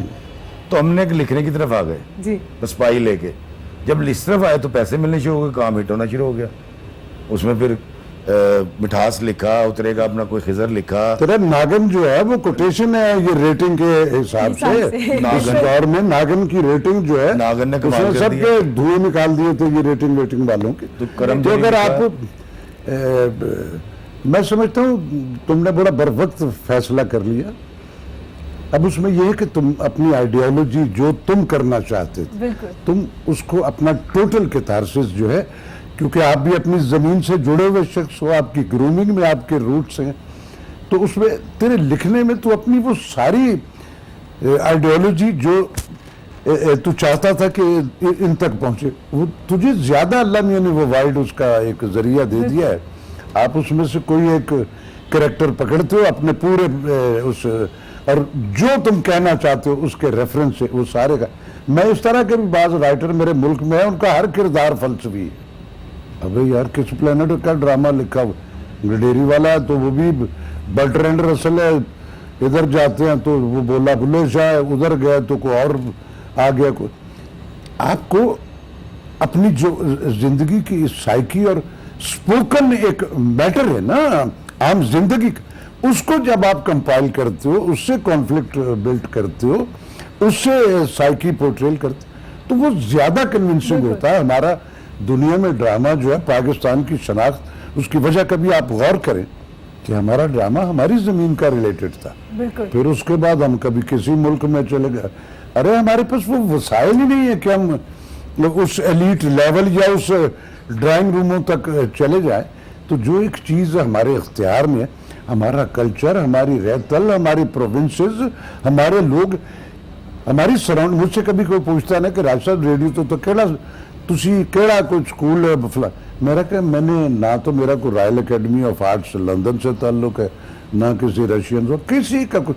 मेरा स्कूल ये मेरी सराउंडिंग है, मेरे मोहल्ले हैं, मेरे कस्बे हैं, पूरे मुल्क में मैं फिरा हूँ। मुझे जहाँ कहीं किसी एक ऑब्जेक्ट पे जिसको सब देख रहे, मैंने इधर देखा तो मैंने कहा या तो मेरी फाइलें उसमें होगी। ये स्कूल हमारा। जबरदस्त जबरदस्त। सर, आपने जिक्र किया कि एक्टिंग में रोल नहीं मिला करता था और जब लिखना शुरू किया तो पैसे भी मिलना शुरू हो गए। आज के बच्चों को कहें कि अगर आप राइटर बनना चाहते हैं तो वो कहते हैं क्या पड़ा, राइटिंग करने में पैसे नहीं है, एक्टिंग में है। ऐसा है या नहीं है? चेंज होगी चीजें? मैं बताता हूँ, देखिए एक्टिंग के अंदर पैसे हैं, लेकिन जो स्टार्स हैं उनके लिए, जो स्टार्स हैं उनके लिए बहुत पैसे हैं। ठीक है। मेरे जैसे करेक्टर रोल करने वाले के लिए अभी भी 2-2, 4-4, 3-3 लाख रुपए एक सीरियल में से ज्यादा होते नहीं है, झूठ बोलते हैं। लिखने के अंदर सबसे बड़ा फायदा यह है कि राइटर वो शख्स होता है जिसको सबसे पहले पेमेंट कर दी जाती है। जब तक उसको पेमेंट नहीं करेंगे वो आपको लिख कर नहीं देगा। तो जब मैं लिखने की तरफ आया और मुझे पैसे आने शुरू हुए तो मैंने अपने आप से सवाल किया कि इफ्तिखार इफ़ी, तेरा शौक ज़रूरी है या घर? तो अंदर से एक बड़ा सच्चा जवाब आया कि भाई कार ज़रूरी है। हाँ, जरूरी है। तो मेरे बच्चे छोटे थे और मैं गरीब आदमी था, सबको पता है, तो मुझे घर चलाना था, मुझे बच्चे पालने थे। तो मैंने शौक को उठा के डस्टबिन में फेंक दिया। मैं कहा खसमानू खा, मैं लिखूंगा। लिखने में अल्लाह ताला ने इज्जत भी दी, लिखने में अल्लाह ताला ने पैसा भी दिया, मैं साहिब हैसियत हो गया। और अभी जो गुल्लू बादशाह जो हिट हुआ जी, अब गुल्लू बादशाह, काशिम निसार दोस्त मोहसिन कहते यार कर दे। हम उस वक्त मैं ये यूके जा रहा था अपनी किताब की लॉन्चिंग के लिए, चिकड़ छोले के लिए। हमने जाते हुए 5 दिन में वो किया था। सर हम वापस आए यूके से तो गुल्लू बादशाह हिट है, ऐसे ही। और अल्लाह ताला ने ऐसी इज्जत दी। तो मैं सोच रहा था कि मेरा मालिक जो तय कर लेता है, जिस वक्त मैं चाहता हूँ मुझे दे, वो उस वक्त नहीं देता, लेकिन वो अपने तयशुदा वक्त पे अपने प्लान के मुताबिक मुझे देता है। और उस वक्त देता है जब मैं उसको सहारने, उसको सहने या इतना बाज़र्फ हो जाता हूँ। बिल्कुल ऐसा ही है। मेरी जो किताब की आप बात कर रही थी, ये किताब है जी चिकड़ छोले। और नाम बड़ा डिफरेंट है इसका। हाँ, ये इस तरफ से इंग्लिश में है, इस तरफ से ये उर्दू में है। और चिकड़ छोले जो है ये इसकी तकरीबे रूनुमाई ग्लासगो में ईश्वर सबात जैसी बड़ी शायरा हैं, खजीना शेर अदब की उन्होंने की। वो जो क्या कहते हैं हमारी बहन हैं यॉर्क शायर अदबी तंजीम की गज़ल अंसारी आपा, उन्होंने की नगमाना कमल साहिबा, जो क्या कहते हैं खजीना शेर अदब, बड़े नाम है। इश्तियाक मीर साहब, बिल्कुल बड़ा नाम। और यूके का सब एक नाम है जी कौसर शाह, वो बहुत बड़ी ब्रॉडकास्टर हैं, उन्होंने की। और जो सिकंदर साहब का कारवान अदब ने की। तो इस किताब की 11 से ज़्यादा तकरीबात यूके में हुई। और मैं मतलब आपको ये बताऊँ, आप शायद सुन के हैरान हो जाएंगे कि चिकड़ छोले क्योंकि इंग्लिश में भी थी तो ये बिकी भी बहुत ज़्यादा। और मैं बड़े वसूख से कहता हूँ ये बात जो मुझे वहाँ लोगों ने बताई कि इस किताब को, चिकड़ छोले को, जो पजीराई यूके में मिली है, वो उससे पहले बहुत सारी किताबों को वहाँ नहीं मिल सकी। मैं मतलब इसकी सेल के हवाले से बात कर रहा हूँ। और इसके बाद जब मैं वापस आया तो मैंने यूके यात्रा लिखी कि मैंने वहाँ क्या क्या देखा। तो जब मैंने वो लिखी तो मुझे किसी ने ये बताया कि भाई यहाँ से तो लोग जाते हैं, एक आधे किसी कॉलम में जिक्र कर देते हैं या फेसबुक पे स्टेटस दे देते हैं, सफरनामा, आपने सफरनामा लिख दिया। तो जब मुझे ये पता लगा तो मैंने फिर ये तय किया कि यूके यात्रा को अब मैं छपवाऊंगा। तो अब मैं नवंबर में जा रहा हूँ और अगेन हमें मेरी बहन किश्वर सबात साहिबा उसकी पहली तकरीब कर रही है। और ये सारे जिनके मैंने नाम लिए ये सब तकरीब कर रहे हैं। ये सारे बाबा जी यूके के बड़े प्लेटफॉर्म हैं, ये सारे बड़े शोरा इकराम हैं, नंबर लोग हैं। हाँ, तो वो अब यूके यात्रा जो है वो मैं यूके वालों के नाम कर रहा हूँ। पाकिस्तानियों की तरफ से उनकी मोहब्बतें जो उन्होंने मुझे बहैसियत आर्टिस्ट या बहैसियत लिखारी दी और सर पे बिठाया, तो वो मैं वहां वाइंड अप करूंगा। भाई ने कहा इस वतन ने क्या दिया, इज्जत दी, नाम दिया, भरम दिया, सब कुछ। हाथ उठाकर सलाम करने वाले लोग दिए। तो शुक्रिया पाकिस्तान, शुक्रिया मेरे सीनियर्स जबरदस्त सर। बिल्कुल और आशा जी। तमाम मोहब्बत करने वालों का शुक्रिया। बहुत ऐसे शुक्रिया ही। सर आपका भी, आप आए, आपने इतनी अच्छी बातें की और हम बेस्ट ऑफ लक कहते हैं आपकी बुक के लिए जो आप यूके वालों के लिए लिख रहे हैं, पाकिस्तान का प्यार दिखा रहे हैं, पाकिस्तानी कितना प्यार करते हैं, वहाँ रहने वाले लोगों से भी अगर वो इज्जत देते हैं तो हम भी कितने मेहमान नवाज हैं और हम कितने अच्छे तरीके से उनका शुक्रिया अदा कर सकते हैं। सर जी आपका भी बहुत शुक्रिया, अभी पाकिस्तान का नाम रोशन कर रहे हैं, ना सिर्फ पाकिस्तान में, इसके अलावा बाहर के ममालिक में भी। सर स्क्रिप्ट राइटिंग और स्क्रिप्ट कितना जानदार होना चाहिए एक फिल्म के लिए, एक ड्रामे के लिए, या सिर्फ अगर स्क्रिप्ट थोड़ा नॉर्मल भी हो और एक्टिंग से आप जान डाल सकते हैं एक ड्रामे में?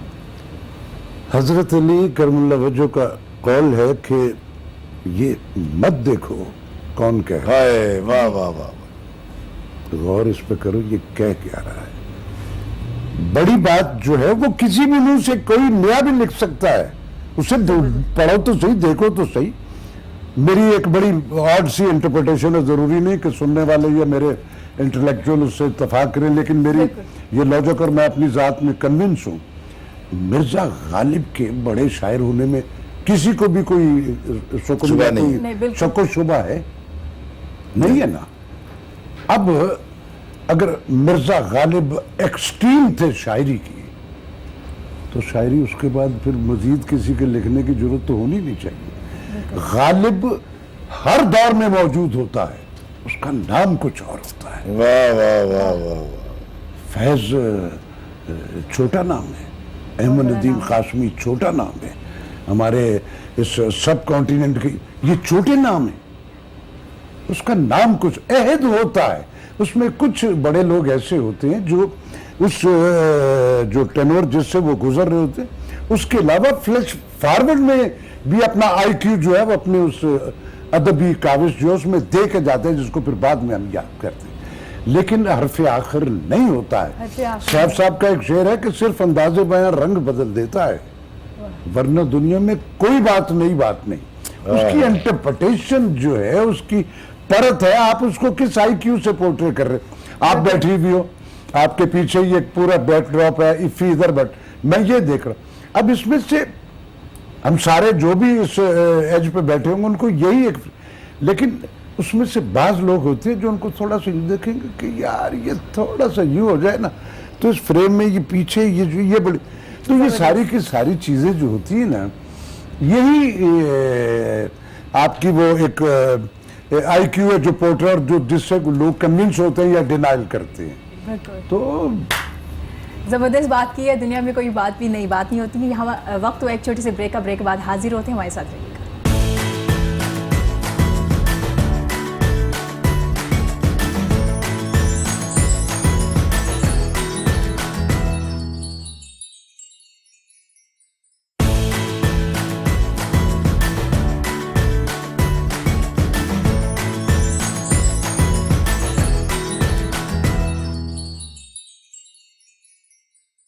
वेलकम बैक जी, गुफ्तगू का सिलसिला जारी है। हमें ब्रेक के बाद हमारे बड़े प्यारे सिंगर ने ज्वाइन किया है, जिनका पाकिस्तान में भी नाम है, पाकिस्तान के बाहर भी बड़ा नाम है जी। उनके गाने आजकल बड़े हिट हैं, सोशल मीडिया पे भी बहुत हिट है। टिकटॉक बनाने वाले तब तक फेमस नहीं हो सकते जब तक इनके गाने पे एक्ट ना कर ले। मैं वेलकम करना चाहूंगी अपने बड़े प्यारे गेस्ट का, मजर राही साहब का। Thank you so much sir, कैसे हैं आप? बिल्कुल ठीक ठाक, खैरियत, आप कैसी हैं? ठीक है अल्हम्दुलिल्लाह सर, बहुत शुक्रिया, आपने अपना कीमती वक्त दिया। आप अभी बाहर का टूर करके आए, कैसा रहा आपका टूर? जी, मेरा कनाडा था और कनाडा का टूर बहुत अच्छा रहा। और बाकी जो आप मुझे थैंक यू कह रहे हैं कि मैं आया, थैंक यू तो आपका कि मुझे इतनी बड़ी शख्सियत जो मेरे मोहसिन है वो आपने मुझे उनसे मिलवाया, इफ़ी भाई से मिलवाया। आज तो आपने कोहिनूर ने वाकई वो काम किया, कोहिनूर वाला, ठीक है ना, कि माशाल्लाह ये मेरे मोहसिनों में से लोग हैं और इनको देख के हम बड़े हुए हैं, इनको देख के हम सीखे हैं। ये नहीं कि कोई एक्टिंग कर रहा है या ये अपन लिखते हैं या शायर हैं, क्योंकि इनसे जो रिश्ता है, जो ये सुन के निखारते हैं, हमारी गलतियां निकालते हैं या हमें बोलते हैं कि यार ये ऐसे नहीं तो ऐसे कर लेते, ऐसे नहीं तो ऐसे कर लेते, तो उससे स्टार बनता है। बिल्कुल तो ऐसे। इन्होंने, मैं अपने आप को बड़ा खुशकिस्मत समझता हूँ इफ्तार रफ़ी साहब का, सर जी का, कि हमेशा इन्होंने मुझे, जब मैं आया मुझे गाइड किया और मुझे इज्जत से और बहुत ज़्यादा रिस्पेक्ट और प्यार दिया। ये मैं अपने आप को इस काबिल नहीं समझता, लेकिन मैं एहसान मान दूँ। बड़ी अच्छी बात है। आज इफ्तिखार सर ने हमें सिखाया है शुक्रिया अदा करना अपने बड़े लोगों का, कि किस तरह से उन्हें शुक्रिया, Love you, क्योंकि love हम you, लोग please. कुछ और नहीं कर सकते तो एटलीस्ट हम उनका शुक्रिया अदा कर सकते हैं किसी भी चैनल पे बैठ के। एक ज़बरदस्त बात जो मैं उनको रिपीट करना चाहूँगी, उन्होंने कहा है कि ऐसे लोगों को जिनसे हम सीखते हैं, जिनसे हमारा टीवी चलता है, जिससे एक्टिंग स्टार्ट होती है, अगर एक्टिंग का नाम लिया जाएगा तो इनका नाम आता है, तो इन्हें रेटिंग वाले चक्कर में मत डालिए। ये बड़ी ज़बरदस्त बात थी आज मेरे प्रोग्राम की। सर, मैंने स्क्रिप्ट की बात की थी, स्क्रिप्ट जानदार होना कितना ज़रूरी होता है कि अगर स्क्रिप्ट इतना अच्छा ना भी हो, एक्टिंग से कंपनसेट हो जाता है। देखिए जी, असल चीज़ है कंटेंट। जी स्क्रिप्ट राइटिंग बिल्कुल ऐसी जिस तरह पुराने दौर के अंदर हमारे गांव के चौपाल में एक किस्सा गो आया करता था और वो किस्से सुनाया करता था। अच्छा किस्सा गो जो होता था उसकी ज़्यादा डिमांड होती थी और वो सारी रात वो महफिल चला करती थी। जी थिएटर हुआ करता था, उसमें भी एक किस्सा होता है। तो ये जो आज जो स्क्रिप्ट आ गया, या फिल्म का हो, वो ड्रामे का हो, रिकॉर्डिंग आ गई ना आपको, जी। है ये वही थिएटर, ये वही किस्सा गो है। थिएटर से पहले किस्सा गो हुआ करते थे, फिर थिएटर हुआ, थिएटर के बाद सदियों के बाद रिकॉर्डिंग आ गई। पहली चीज कंटेंट, दूसरी चीज भी कंटेंट, और आखिरी चीज चीज़ भी भी कंटेंट। content। आखिरी चीज भी कंटेंट। ज़बरदस्त। असल आपके चीज़ है- पास कहने के लिए बड़ी बात होगी, नई इंटरप्रिटेशन होगी, कोई बात बड़ी होगी, बिल्कुल। वो अगर तो किसी सलीके के मुंह से वो बात कम्युनिकेट की तो वो आपके कानों के रास्ते आपकी रूह में उतर जाएगी, अंदर तक उतर जाएगी। बिल्कुल। वरना अगर आपके सामने कोई बहुत बड़े गूफों का भी मजमा है तो वो एक बार सुनी जरूर जाएगी, पहुंचेगी जरूर उन तक। अब उसको वो वाइड एंगल उसको क्लियर वो अपने अंदर कर पाते हैं या नहीं, ये तो जिसने बड़ी बात की है, बात तो बड़ी है ना। मैंने जैसे से पहले ब्रेक से पहले बात कि हजरत अली करमुल्लाह वजह ने फरमाया था कि ये मत देखो कौन कह रहा है, इस पे गौर करो ये क्या रहा।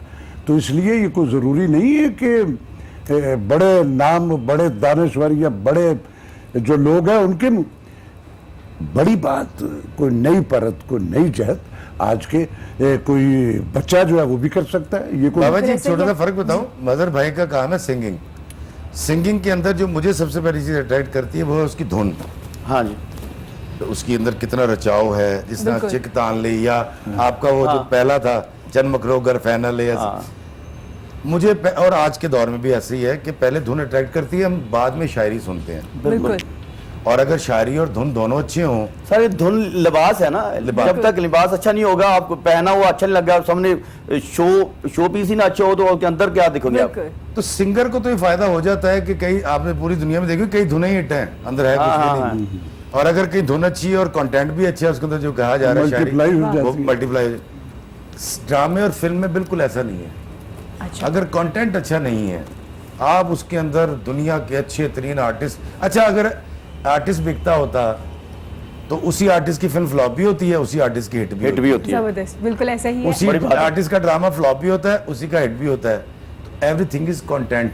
मैं कहानी क्या सुनाने जा रहा हूँ, बिल्कुल। मैं कंटेंट क्या लेकर आया हूँ, मैं बिल्कुल। नया मंजन क्या बेचने लगा। बिल्कुल, बिल्कुल। मैं सर क्या तो करने का जबरदस्त दैट्स द पॉइंट।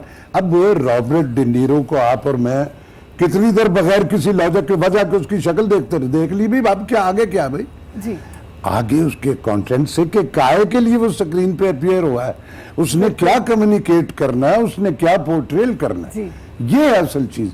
जबरदस्त। हमारे यहाँ गिमिक्स कुछ इस तरह की हो गई। अब कराची के वो जो मुख्तलिफ ड्रामे, ऐसे ऐसे तलाकों के खानदानों में खराबियों की ऐसी ऐसी वजह ईजाद की जा रही है जो पता नहीं दुनिया के किस हालांकि ये कल्चर नहीं है, planet आप पे देख रहे हैं, आप नहीं, हमारे यहाँ तो वो है ही नहीं। कितनी डिवोर्स हो रही हैं और कितनी आपके घर में वो औरतें बैठी हैं जो एक दूसरे के खिलाफ वो कहानियां बना रही हैं और जेलस हो रही हैं, कितनी हैं ऐसे पॉलिटिशियन, घर में पॉलिटिशियन दिखा रहे हैं। देखिए बिल्कुल जी, ऐसा जब ही हमने है। अपने ये बचपन कौन सा में कल्चर है? मैं चाहूंगी हमारे साथ मजर राही साहब मौजूद है, तो अपनी खूबसूरत सी आवाज में हमें अपना खूबसूरत सा गाना भी सुनाइए आप। ये अपनी जमीन, अपनी रेतल से जुड़ा हुआ शख्स है। इसके एक्सप्रेशन में जो है वो इसकी जमीन की खुशबू होती है। ये पंजाब का लफ्ज सफीद ये उसका है। नुमाइंदा हाँ है, जी, ये ये उसका आपका नुमाइंदा है। बड़ा पन है मेरे जैसे शौकत साहब, मैं समझता हूँ सब कॉन्टिनेंट में शौकत साहब सबसे पहले फोक सिंगर हैं जो जिन्होंने दुनिया में बिल्कुल, सारा दुनिया में, कुछ किया। बिल्कुल। तो जब वो गजलों वजलों की तरफ गए तो मेरी उनसे चूंकि फ्रैंकनेस रही, तो मैंने कहा पाजी ये गजल तो जरा थोड़ा तुसी परहेज ही करया करो। रब ने आप जब सैफुल मुलूक पे आते हो तो आपकी क्या बात। रिप्लेसमेंट है, लेकिन गजलें भी बहुत उन्होंने अच्छी गाई। लेकिन मेरे उसमें था कि बाजी तुसी आ जड़ा रब दी तानू अता है कि ये सिर्फ आप ही के पास। बिल्कुल। तो जो अपने रूट से रिलेटेड अपने उस पोर्ट्रेल में नेक नियति से और डिवोशन से आता है, उसको फिर कौन रोकेगा। तुम्हारा नाम लिखने की इजाजत छिन गई जब से, कोई भी लफ्ज लिखता हूँ तो आंखें भीग जाती हैं। हजारों मौसमों की हुक्मरानी है मेरे दिल पर, वसी मैं जब भी हंसता हूँ तो आंखें भीग जाती हैं। कंगन कंगन कंगन कंगन कंगन कंगन कंगन कंगन। काश में तेरे हंसी हाथ का कंगन होता, काश में तेरे हंसी हाथ का कंगन होता।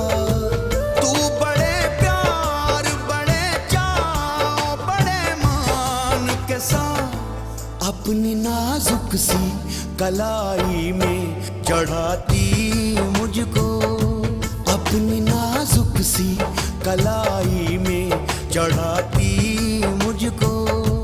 काश में तेरे हंसी हाथ का कंगन होता।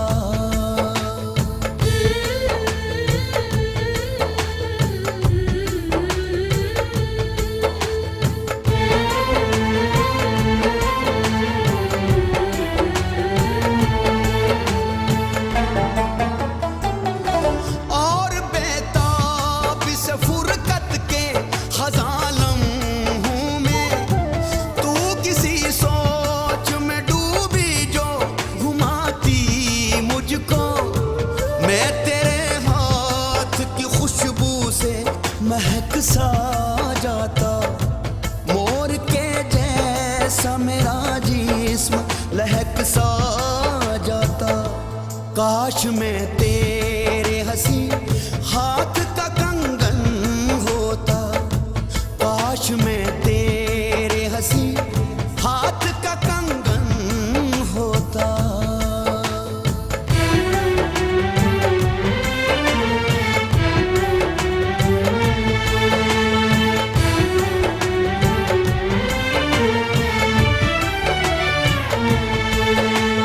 कंगन कंगन कंगन कंगन। जब कभी मूड में आकर मुझे झूमा करती, तेरे होठों की मैं हिद्दत से दहक सा जाता। रात को जब भी तू नींदों के सफर पर जाती, मरमरी हाथ का एक तकिया बनाया करती। मैं तेरे कान से लगकर कई बातें करता, तेरी जुल्फों को तेरे गाल को चूमा करता। काश में तेरे हंसी हाथ का कंगन होता, काश में तेरे हंसी हाथ का कंगन होता।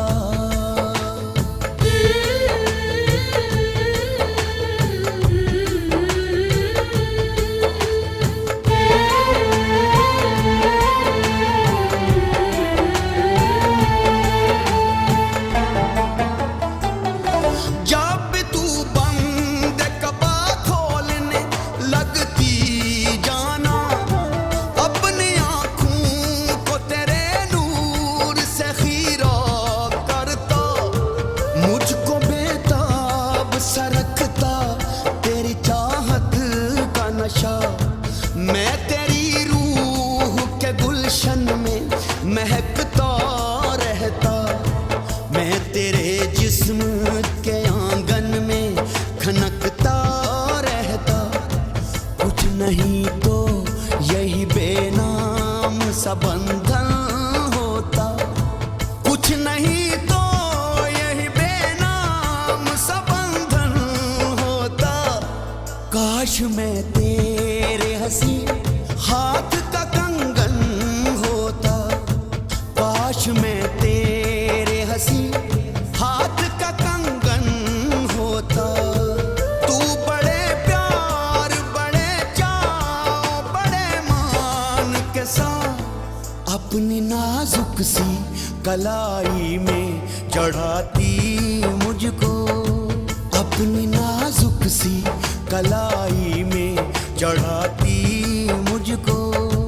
काश मैं तेरे हंसी हाथ का कंगन होता। काश मैं तेरे हंसी हाथ का कंगन होता।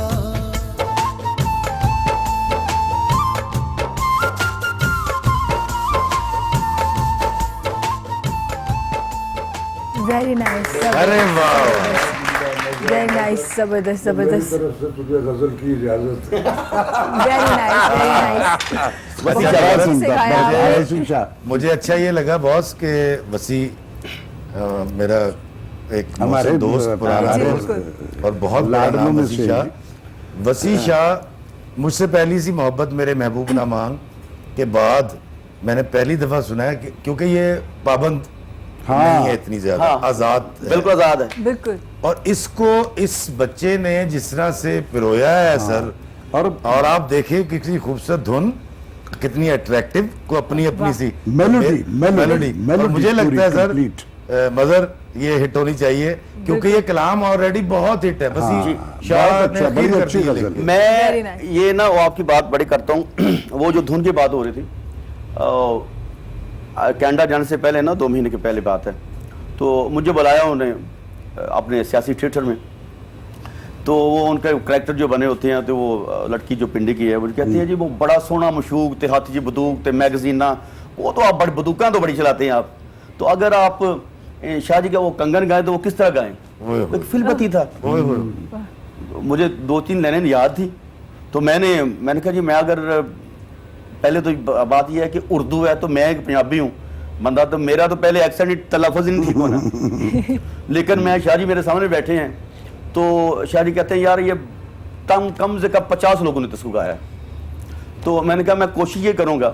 50 ने गाया तो मुझसे अच्छे लोग हैं, सीनियर हैं, और मुझे तो पता ही नहीं है ये जो इतनी अच्छी आपने नज़म लिखी है ये पहले ही हिट है। तो लेकिन कहते यार हिट है लेकिन गाने में नहीं हुई। मैं इंसाफ की बात कर रहा हूँ। तो मैंने ये गुनगुनाया है ना, बहुत अच्छा। काश मैं तेरे हंसी हाथ का कंगन होता। तू बड़े प्यार बड़े चाव बड़े मान के साथ अपनी नाजुक सी कलाई में चढ़ाती मुझको। अपनी नाजुक सी कलाई में चढ़ाती मुझको। तो वो उठ के क्लैप उन्होंने की, कहते हैं यार मजर मैं एक बात बताऊं, ये मैं आपको कह रहा हूं खुद, इसको गाएं।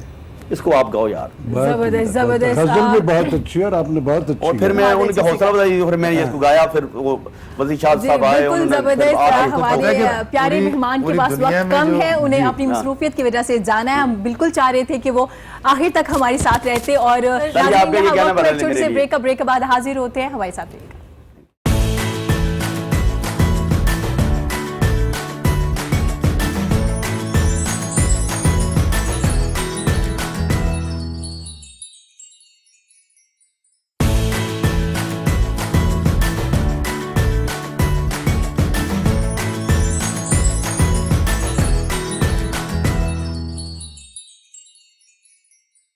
वेलकम बैक जी। गुफ्तगू का सिलसिला जारी है, मज़े मज़े की बातें भी जारी हैं। हमारे साथ हमारे प्यारे सिंगर भी मौजूद है जिन्होंने बहुत खूबसूरत अंदाज में अपना गाना गाया और बड़ा अच्छा भी लगा। सर, उन्होंने गाना सुनाया है तो मैं चाहूँगी आप कोई अच्छी सी अपनी, आपकी सारी गज़लें बहुत अच्छी होंगी, कुछ अच्छा सा आप भी हमें सुनाए, कोई गज़ल, कोई शेर।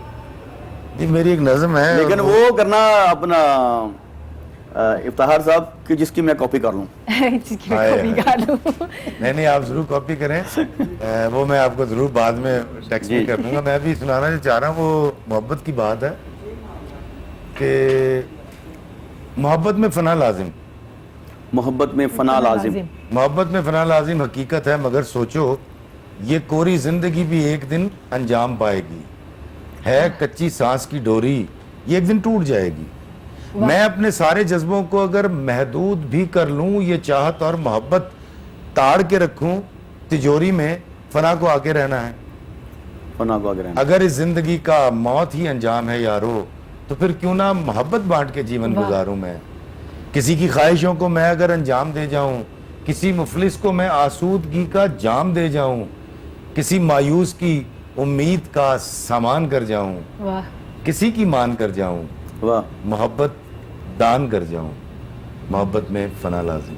मोहब्बत में फना लाजिम है। वाह, वाह। बहुत लेकिन जबरदस्त। मैं इस जी। नज़म तो सुनाई, लेकिन मैं मज़हर ने जो भी गाया, मेरे बहुत अच्छे दोस्त हैं, बहुत बड़े राइटर, बहुत बड़े शायर, वसी शाह, बिल्कुल। पाकिस्तान की पहचान, बिल्कुल। नौजवानों के दिलों की धड़कन। धड़कन धड़कन। वसी शाह। और वसी शाह का जो कलाम इन्होंने गाया कंगन, जी जो कि उनकी शोहरत का बायस भी है, मुझे बिल्कुल। बहुत अच्छा लगा। मज़हर आपने इसकी Thank you। कंपोजिशन बहुत अच्छी की है और जबरदस्त। कैची है, और मुझे खुशी हुई है। आप भी मेरे दोस्त, वसी शाह भी मेरे दोस्त, और आपने यकीन करें इसके साथ बहुत इंसाफ किया है। जबरदस्त। देखिए मैंने डर के गाया क्योंकि मेरा वही बात है कि मुझे एक पंजाबी की पहचान है कि जी भंगड़े का सिंगर हूँ मैं, और वो हल्ला गुल्ला करना और बिल्कुल। सारा वो, तो ये मैंने डर के किया है। मैंने कहा चलो, वो मुझे वसी शाह साहब कहते हैं यार ये मेरी बात आप मान के देखो, एक इजाफा होगा, एक अलग से एक इजाफा होगा आपकी बिल्कुल। शख्सियत में, आपके इस फन में। तो मैंने कर दिया। और मैं ये फर्स्ट टाइम ये है कि मैंने अपने मोहसिन इफ्तिखार रफ़ी साहब की, क्योंकि बड़े जो होते हैं उनसे हमेशा सीखते हैं, बिल्कुल, और ऐसा ज़रूरी ही नहीं है। कि उम्र से कोई बड़ा होता है। मैं ये भी आपको, वाह, वो वाह। अपने वाह। कामों से भी लोग बड़े होते हैं। ऐसा ही है। इंसानियत के नाते जो आप कुछ इंसानों के अंदर ऐसी सलाहियतें होती हैं, बिल्कुल। ऐसे काम होते हैं, ऐसी बातें होती हैं कि जो बड़े बड़े के पास नहीं होती। बिल्कुल वो ऐसा कहते ही हैं कि है। एक बच्चा ऐसी बात कर जाता है जो बड़े बड़े सियाने लोग, जो बड़े बड़े दानिशमंद लोग नहीं कर सकते। बिल्कुल। तो बच्चे ऐसे, तो जबरदस्त। मैं तो इनसे हमेशा सीखा हूँ। और इनसे मैं एक और, ये नहीं कि मेरे सामने बैठे हुए, एक बात पे बड़ा पे होता हूँ, खुश होता हूँ कि इन्होंने जो, मैं इनके अंदर जो अदब देखा है बड़ों का, वाह इफ्तिखार रफ़ी साहब का, मैं और बहुत सारे शायर हैं, बिल्कुल ऐसा ही है। और बिल्कुल जो ऐसा इनकी ही है। मोहब्बत है, मैं अशफाक साहब की बात बार बार कर रहे हैं, मैं देखा है उनके अहलिया के साथ बैठे होते हैं जाके, मैं अक्सर फेसबुक पे तस्वीरें देखता हूँ और स्टेटस लगा होता है, और बहुत सारे हैं उनके घर पे गए होते हैं, उनकी खिदमतें कर रहे होते हैं, और उनकी बताई हुई बातें जो बड़ों के कहना सियानों की बातें हैं, बिल्कुल। हमेशा वो जो नई नस्ल है उनके लिए एक सबक होता है, और हमेशा ऐसा ही बड़ों है। से सीखता है इंसान। बिल्कुल। तो मैं इनसे ये अदब की जो बात जहाँ तक आती है, तो मैं हमेशा इनसे सीखता हूँ। जबरदस्त। और और सीखा आज मैंने भी सीखा कमाल की बड़ों का बात। अदब कैसे सलामत, करना सलामत, चाहिए। खुश आज रहो। मैंने भी सीखा है सर माशाल्लाह। आपसे कि अदब करना कितना ज़रूरी है। आप किसी भी फील्ड में अपने सीनियर्स का, अपने घर वालों का अदब करना बहुत ज़रूरी है। मज़हर राही साहब, आपसे पूछना चाहूँगी, जब कोई स्टार बनता है, जब वो स्टार बन जाता है, हमें वो स्टार नज़र आ रहा होता है हर तरफ कि हाँ वाह ये बड़ा अच्छा गा रहे हैं, लोग बड़ा पसंद करें, उसके पीछे बड़ी मेहनत होती है, मुश्किलात होती हैं। अगर मैं बात करूँ आपकी मुश्किलात की, तो मज़हर राही जो एक नाम है वो कैसे बना? मैं आपको बताऊँ, राशा साहब इधर बैठे थे, हमारा एक बहुत लेजेंड नाम है, बिल्कुल। और बहुत उन्होंने काम किया। जब मेरे ख्याल हम पैदा भी नहीं हुए, जब से वो काम कर रहे हैं, तो उन्होंने एक बात की कि जो मेरे मुखालिफ थे ना, बिल्कुल। हमेशा मैं उनका शुक्रिया अदा करता था कि मेरे मुखालिफों ने कोई ऐसी बात की, देखेंगे जब बनेगा, इसको नहीं करने देना, ठीक है। हमने करना है। मेरे साथ भी ऐसे ही हुआ कि एक, मैं अब नाम नहीं लूँगा, जी मेरे हम नाम ही है, आकिब राय साहब से नाम ले लेता हूँ। जी। उनका एक थिएटर हो सियालकोट में, मैं नया ने मुझे वो शौक चढ़ा, तो उनका एक कंपेयर था और जिसने थिएटर लगाया हुआ था वो बंदा था, मैंने कहा यार मुझे भी शौक है यार स्टेज पे मुझे भी गाने दो गाना। तो मुझे स्टेज में चढ़ा, एक बंदे ने कहा चढ़ जाओ आप। तो जब मैं ना स्टेज पे चढ़ा कुछ करने लगा तो उसने मेरा बाजू पकड़ा, कहते चल नीचे हरा आ जाते ने राई बन। वो राई एक ही बन गया बस, वाह वाह। इस तो अलावा हूँ कोई नहीं।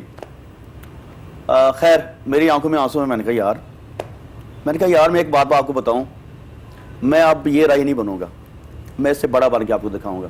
जबरदस्त। और मैं तब तक लाहौर में आपको नजर नहीं आऊंगा, ये मैं आपको बता रहा हूँ।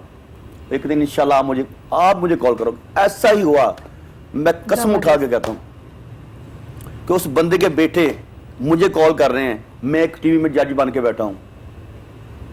वाह। तो अपने बेटों को बता रहा कि यार ये बंदा है वो है जिसने मुझे आज करके दिखाया है। और अल्लाह मैं इज्जत इसको देने देख रहा हूँ वाला कि है जहाँ ये देखता है भाई ये बड़ा, ये एक इलाके का नहीं बना, एक सूबे का नहीं बना, एक मुल्क का नहीं बना, ये सारे मुल्कों में यार इसने अपना नाम रोशन किया है। वाह वाह। तो मुझे कॉल करके कह रहे हैं अब्बा ये मैंने कहा यार मैं उनका शुक्रिया अदा करता हूँ कि उन्होंने मुझे वो बात बोली उस वक्त। तो मैंने अपने अंदर वो जज्बा लेके आया कि मैं यार कुछ करके दिखाना है। तो मैं कराची भागा। जबरदस्त जबरदस्त। तब तक नहीं आया, मैं 15 साल उधर रहा हूँ, स्ट्रगल करते करते करते करते। फ़ख्र आलम अल्लाह ताला उसका और मेरे मोहसिन में से है, बड़ा अच्छा मोहसिन है मेरा, मुझे मीडिया पे लाने वाला वो है। वाह। और मुझे ये इंटरनेशनल मीडिया पे उसने लाए। फिर उसने मुझे बताया कि मेरा यहाँ तक उसने किया कि मेरा जो स्टाइल था, मैं शलवान कमीज में पहनता था जो बंदे देहाती में बिल्कुल।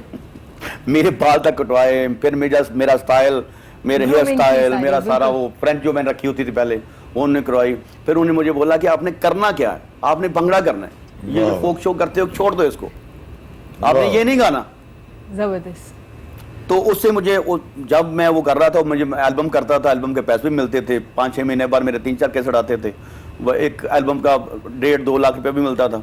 उसने कहा जी अब नहीं करना, मैं आपको मुतारफ करता हूँ। फिर आया प्राइवेट चैनल में से AR भाई आया, जी। एक और चैनल था पास, हाँ मुतारफ कराया मुझे, जगह जगह उन्होंने मुतारफ कराया, इधर कर उधर कर, लोग अप्रिशिएट करना शुरू हो गए।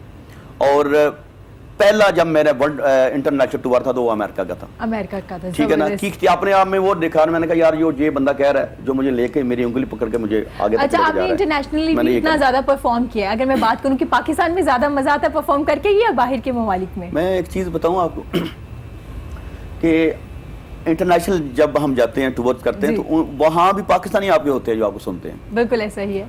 जो हमें समझते हैं, बिल्कुल। जो लैंग्वेज समझते हैं, पंजाबी लोग हो गए, इंडियन लोग हो गए, वो ज़्यादा समझते हैं। लेकिन वहाँ क्या होता है, वहाँ आपको ज़्यादा अप्रिशिएट करते हैं। ज्यादा अप्रिशिएट क्यों करते हैं आपको कि एक तो आप अपने मुल्क का, अपनी सकाफत, अपने कल्चर को वहाँ आप कन्वे कर रहे होते हो, एक मैसेज कन्वे कर रहे होते हो, बिल्कुल। एक अपने मुल्क की, अपने देश की मट्टी आपके साथ होती है। वो कुछ 10 साल से वहाँ रह रहा है, कोई 15 साल से रह रहा है, कोई बेचारा पता नहीं कहाँ से कितने सालों में रह के, उसको अपने लोगों से प्यार हो जाता है, अपने लोगों वो से एक प्यार हो जाता चीज को तड़पता है, तरसता है। अपना ये तो जब जबरदस्त अपना ये। उसके मुल्क की बात की जाए, उसके कल्चर की बात करते हैं, आप जाके उस सकाफत की बात करते हैं, तो वो ज्यादा इंजॉय करता है, ज्यादा वो enjoy ज्यादा करता मजा है। कहते हैं ना कदर दूर ज्ञान की कदर होती है। वाह वाह। जबरदस्त बात की है। जहाँ पे अप्रिशिएट करने वाले लोग होते हैं वहाँ डिमोटिवेट करने वाले भी लोग होते हैं, और अल्लाह सबको नवाजता है, किसी को वक्त से पहले दे देता है, कम मेहनत कर रहे होते हो तो मिल जाता है, कुछ लोगों को काफ़ी अरसा लग जाता है मेहनत करते हुए, लेकिन अल्लाह ताला सबको नवाजता है। सर, अगर आपकी बुक की बात की जाए, चिकट छोले, जैसे कि मैंने पहले भी कहा, थोड़ा डिफरेंट नाम है, इस बुक के बारे में आप हमें थोड़ा बताइएगा। देखिए जी, चिकन छोले मैंने एक मजमून लिखा था। मेरे अब्बा जी ने बड़े अरसे के बाद ना मुझसे चिकन छोले और तिलों वाले कुल्चों की फरमाइश की। अच्छा। तो मैं जब गया चिकन छोले लेने तो मैं जल्दी पहुंच गया था, तो वहाँ कुछ टाइम था थोड़ा, अच्छा। तो मैं वॉक करके जब गया, उसने कहा जी भाऊ जी अभी तो नहीं आए चिकन छोले। तो उस दौरान उसका मेरा एक मुकालमा हुआ। उसने मुझे कहा कि आप चिकन छोले किसके लिए लेने आए? मैं कहा अपने मुर्शद के लिए। उन्होंने कहा अच्छा उनका पीर खाना है? मैं कहा नहीं, मैं अपने वालिद को मुर्शद कहता मुर्शिद के। हूँ। वो बहस पड़ा, उसने कहा जी मुर्शद तो मुर्शद होता है, वालिद। तो एक किस्सा मैंने लिखा जी। और वो चिकन छोले लेके मैं घर आ गया। तो वो मुझसे पूछ रहा था कि यार अब इतनी उजलत में क्यों कि जल्दी से चिकन छोले मिल जाए। मैं कहा यार मेरे वालिदैन बहुत कम हमें कोई काम कहते हैं, और आज उन्होंने फरमाइश की है तो मेरे 4 भाई और हैं, अगर वो जाग गए और वो नेकी मेरे हाथ से ना निकल जाए, कहीं वो ना ले आए। तो बड़ा हैरान हुआ। और वो खैर एक किस्सा था। तो मैंने इसको जब लिखा और उसका बाइंडअप बड़ा अच्छा था कि मैं जब चिकन छोले लेकर घर आया तो अब्बा जी खा रहे थे और दुआएं दे रहे थे। तो जब वो चिकन छोले खा चुके और मैंने और मेरी बीवी ने दुआएं समेट ली, बिल्कुल। तो मैंने जब अपने हिस्से के चिकन छोले मांगे तो बेगम ने बताया कि मेरे हिस्से के चिकन चने मेरे बच्चे खा के स्कूल चले गए हैं। तो मेरे जहन में ख्याल आया कि ना जाने मैंने अपने अब्बा के हिस्से के कितनी बार चने खाए होंगे। ओह, हाय हाय हाय। वाह, तो वो जबरदस्त। तो वो कॉलम जब मैंने लिखा तो वो बाबा जी इशफाक साहब के नाम पे ना फेसबुक पे वायरल हो गया। अच्छा, अच्छा, एक तो वजह ये बनी, मेरे पास भी इशफाक साहब के नाम से आता था तो मुझे बड़ी खुशी हुई कि यार इतना बड़ा पैगाम हो गया। दूसरी बात, जब किताब कंपाइल करने की बारी आई मेरी, तो मेरे जहन में है नाम, तो हम शोबिस से हैं, तो हम नाम जिसको कहते हैं ना यूएसपी, यूनिक सेलिंग पॉइंट, बिल्कुल आपके शो का एक नाम है, बिल्कुल। आपके मतलब फला लिया तो बात बनी और ये बिल्कुल। सारा, ये स्लोगन्स जो होते हैं ये इसकी यूएसपी होती है। बिल्कुल जैसा मेरा एक ड्रामा था बहनें ऐसी भी होती हैं, तो लोगों ने कहा कैसी होती हैं। मेरा एक नाम, ड्रामे का नाम था गलती, एक का नाम था नागन। तो इसके नाम के पीछे और नागर तो आपका बहुत हिट हुआ है, बहुत हाँ जी, नागन को क्या बड़ी- बात है। इसके लिए चिकन छोले। दूसरी बात, एक डिफरेंट नाम हो जाएगा। फिर मेरा ताल्लुक अरब से है, बिल्कुल। दादे और नाना की तरफ से। हम 300-250-300 साल से पंजाब के अंदर मेरे बड़े रह रहे हैं। जबरदस्त। इस पंजाब ने मेरे बड़ों को इज्जत दी, नाम दिया, मर्तबा दिया, घर दिया, रोटी दी, मुझे दी। तो मैं पंजाब का जब शुक्रिया अदा करना चाहता था इस किताब के जरिए, तो कैसे करता। फिर मेरे जहन में आया कि लाहौर जो है ये पंजाब का दिल है, बिल्कुल। सर क्या का बात ताज है, है। बेशक। और लाहौर की मशहूर तरीन जो डिश है वो सिर्फ लाहौर में मिलती है, उसका नाम है चिकन छोले। चिकन छोले, ऐसा ही है। और वैसे भी एक तीसरी चौथी बात यह कि मैं जिस उम्र में हूँ, इस उम्र में मैं बदशक्ल हो गया हूँ, मतलब टिंड हो गई, बाल सफेद हो गए, बूढ़ा हो नहीं सर गया। ऐसे नहीं है हाँ, अल्लाह ताला graceful हो जिस गए हैं ये आप। ग्रेसफुल हो गए हैं, पहले से Graceful हो ग्रेसफुल गए है। ज़्यादा। अल्लाह ताला वो कहते हैं जैसे जैसे आपको जिंदगी के इजाफे देता है और उम्र आपको दराज करता है, और जैसे जैसे बहुत सारी शख्सियत है। मैं अपने आप को भी देख लूं, मैं जब अपने आप का पहला रुख देखता हूं तो मैं सूखा सा, सड़ा सा ऐसे होता था, और जब मैं अब देख रहा हूं तो अपने आप में यार मैं ऐसा भी होता था। अच्छा, मतलब मैं जबरदस्त। कहना ये कंप्लीट हाँ। कर लूं जी। कि मैं जिस उम्र में हूँ इसमें मैं उतना खूबसूरत नहीं हूँ, इतना 25 साल की उम्र में था, उतना एनर्जेटिक नहीं हूँ, लेकिन जिंदगी का बड़ा मजा आ रहा है। जिंदगी का बड़ा मजा। इसी तरह चिकन छोले होते हैं, इसकी कोई शक्ल सूरत नहीं होती। आप गौर कीजिएगा, चिकन छोले की शक्ल नहीं होती। हाँ, बिल्कुल। 12 मसाले, खाने में जायका, साथ में नान, सलाद, अचार, तो जिंदगी इज़ अ चिकन छोले। तो ये 4 वजूहात थी इसका नाम चिकन छोले। जबरदस्त। वैसे इसका जो मौजू है वो इंसान है, मोहब्बत है, सूफीज़म का प्रचार है, छोटी छोटी बातें जो आपके दिल में नरमी, गुदाज और मोहब्बत पैदा करेंगी। तो मैं अपने मुल्क के बच्चों और बच्चियों से ज़रूर कहूँगा कि बड़े वसूख के साथ इस किताब को अपने बच्चों को पढ़ाएं। ये आपके अंदर ज़रूर नरमी, मोहब्बत, प्यार, कल्चर पैदा करेंगी। बिल्कुल, और इंशाल्लाह ये जी, क्यों बहुत नहीं, जरूरी है सबके लिए, स्पेशली बहुत जो ज़रूरी है। यंगस्टर्स हैं उनके लिए बहुत ज़रूरी है। मोहब्बत, बर्दाश्त, ये सब होना चाहिए। मज़े राही साहब, हम चाहेंगे, कम वक्त है, हम आपके ज़्यादा से ज़्यादा गाने जी, जी। सुने आपसे, तो आप अपनी खूबसूरत सी आवाज़ में हमें अपना गाना सुनाएं। जरूर।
सर काफ़ी हिट है इनका सोशल मीडिया पे ये गाना, और टिकटॉक अगर कोई फेमस होना चाहता है ना तो वो इस पे एक्ट जरूर करते हैं अरे वाह। अपने दो हाँ शौक जी। डोला। सर ये गाना आपने खुद लिखा है? जी लिखा तो मैंने खुद है, लेकिन इसका जो इसका आइडिया था वो मेरे बहुत अच्छे दोस्त हैं मुल्तान के, जी उन्होंने मुझे लाइन बिल लिख के भेजी, जबरदस्त। सोना मशूक होवे तो बस्ती पे झोंक होवे कुछ। मैं कहा यार इसको अगर अब चेंज किया जा मैं सकता अगर है। करूँ तो इसको चेंज करके देखूं, और नाम आपके ही आएगा, लेकिन लिखूंगा मैं अपने स्टाइल से, क्योंकि आप वो उधर हो, लेकिन लिखा उसको अच्छा लगा, उसका नाम भी मैंने डाला हिजर हयात, जबरदस्त बीच में आपने में किया है। या खिजर क्रेडिट हयात दिए। था। हाँ जी। बिल्कुल ज़बरदस्त। सर आप टीचर भी हैं माशाल्लाह से, आपने ड्रामा पढ़ाया। अगर मैं बात करूं ड्रामा पढ़ाया, लोग ड्रामे में काम करते हैं, एक्टिंग करते हैं, पढ़ाने का भी आज शुरू हो गया है ट्रेंड, Hello? यूनिवर्सिटीज़ में पढ़ाया जा रहा है। कितना ज़रूरी होता है ड्रामे को पढ़ना? देखिए जी, जब तक आप ड्रामा की हिस्ट्री नहीं पढ़ेंगे कि हज़ारों साल पहले कैसे शुरू हुआ, बिल्कुल कहाँ से आया, ड्रामा कहते किसे हैं, किस ज़बान का लफ्ज़ है, यूनानी ज़बान का लफ्ज़ है, बिल्कुल तो जब तक आप ये नहीं जानते कि किसी चीज़ की बैकग्राउंड क्या है, बिल्कुल। कि लाइव शोज़ में ऐसे होता है वो, बिल्कुल ऐसे ही है। हाँ, तो वो बड़ा ज़रूरी होता है हिस्ट्री जानना। जी। मैं मिसाल देता हूँ आपके लिए, आपके पास अगर मज़र आए हैं तो आपको मज़र को पढ़ना पड़ेगा कि मज़र कहाँ से आए थे। बिल्कुल ऐसे या ही है। राशिद महमूद भाई थे तो इन्होंने कब से शुरू किया, जो आप बिल्कुल। होमवर्क करते हैं। ड्रामा बिल्कुल पढ़ाया जाता है जी, और ड्रामे के जो अनासिर हैं वो बताए जाते हैं, how to write the script, कि कैसे ड्रामा लिखना है, क्योंकि ड्रामा का मतलब सिर्फ एक्टिंग ही नहीं है, बिल्कुल डायरेक्शन भी है, स्क्रिप्ट राइटिंग भी है, एक्टिंग प्रोडक्शन भी है है। बहुत। तो बिल्कुल ड्रामा पढ़ाया जाता है, और हमारे यहाँ अब तो कुछ इदारे बन गए हैं, और मेरा ख्याल है कि ड्रामा को पढ़ाने के लिए, देखें फिल्म क्या ड्रामा है, पहले थिएटर पे होता था, जब रिकॉर्डिंग आई तो एक टीवी ड्रामा बना दिया, उसी की टेलीफिल्म बना दी, उसी की फिल्म बना दी, बिल्कुल ऐसे। फॉर्मेट आ गया हाँ, आपके पास। बिल्कुल ऐसे ही है। अदरवाइज ये वही ड्रामा है जो कदीम यूनान में हुआ करता था। तो इसको पढ़ना और पढ़ाना बहुत ज़रूरी है। बहुत ज़रूरी। सर जो नए लोग आ रहे हैं, जो एक्टर एक्ट्रेसेस आ रहे हैं, आपने देखा होगा बच्चे माशाल्लाह से शोहरत भी उनको बहुत जल्दी मिल रही है, एक शॉर्टकट रास्ते की तरफ होते हैं कि अगर मैंने एक ड्रामे में काम कर लिया है तो मैं बस जल्दी से हिट हो जाऊं, जल्दी से मेरा एक नाम हो जाऊं। तो क्या कहना चाहेंगे ऐसे एक्टर एक्ट्रेसेस को या जो नए लोग आ रहे हैं उनको? देखिए मैं भी उन्हीं में से था, मैं भी चाहता था कि मैं रात को सोऊं और सुबह को उठूं मैं हिट हूं, या मैं रात को सोऊं तो सुबह मेरे तकिया उठाऊं तो उसके लिए नोटों की गड्डियां लगी हुई डॉलर्स की।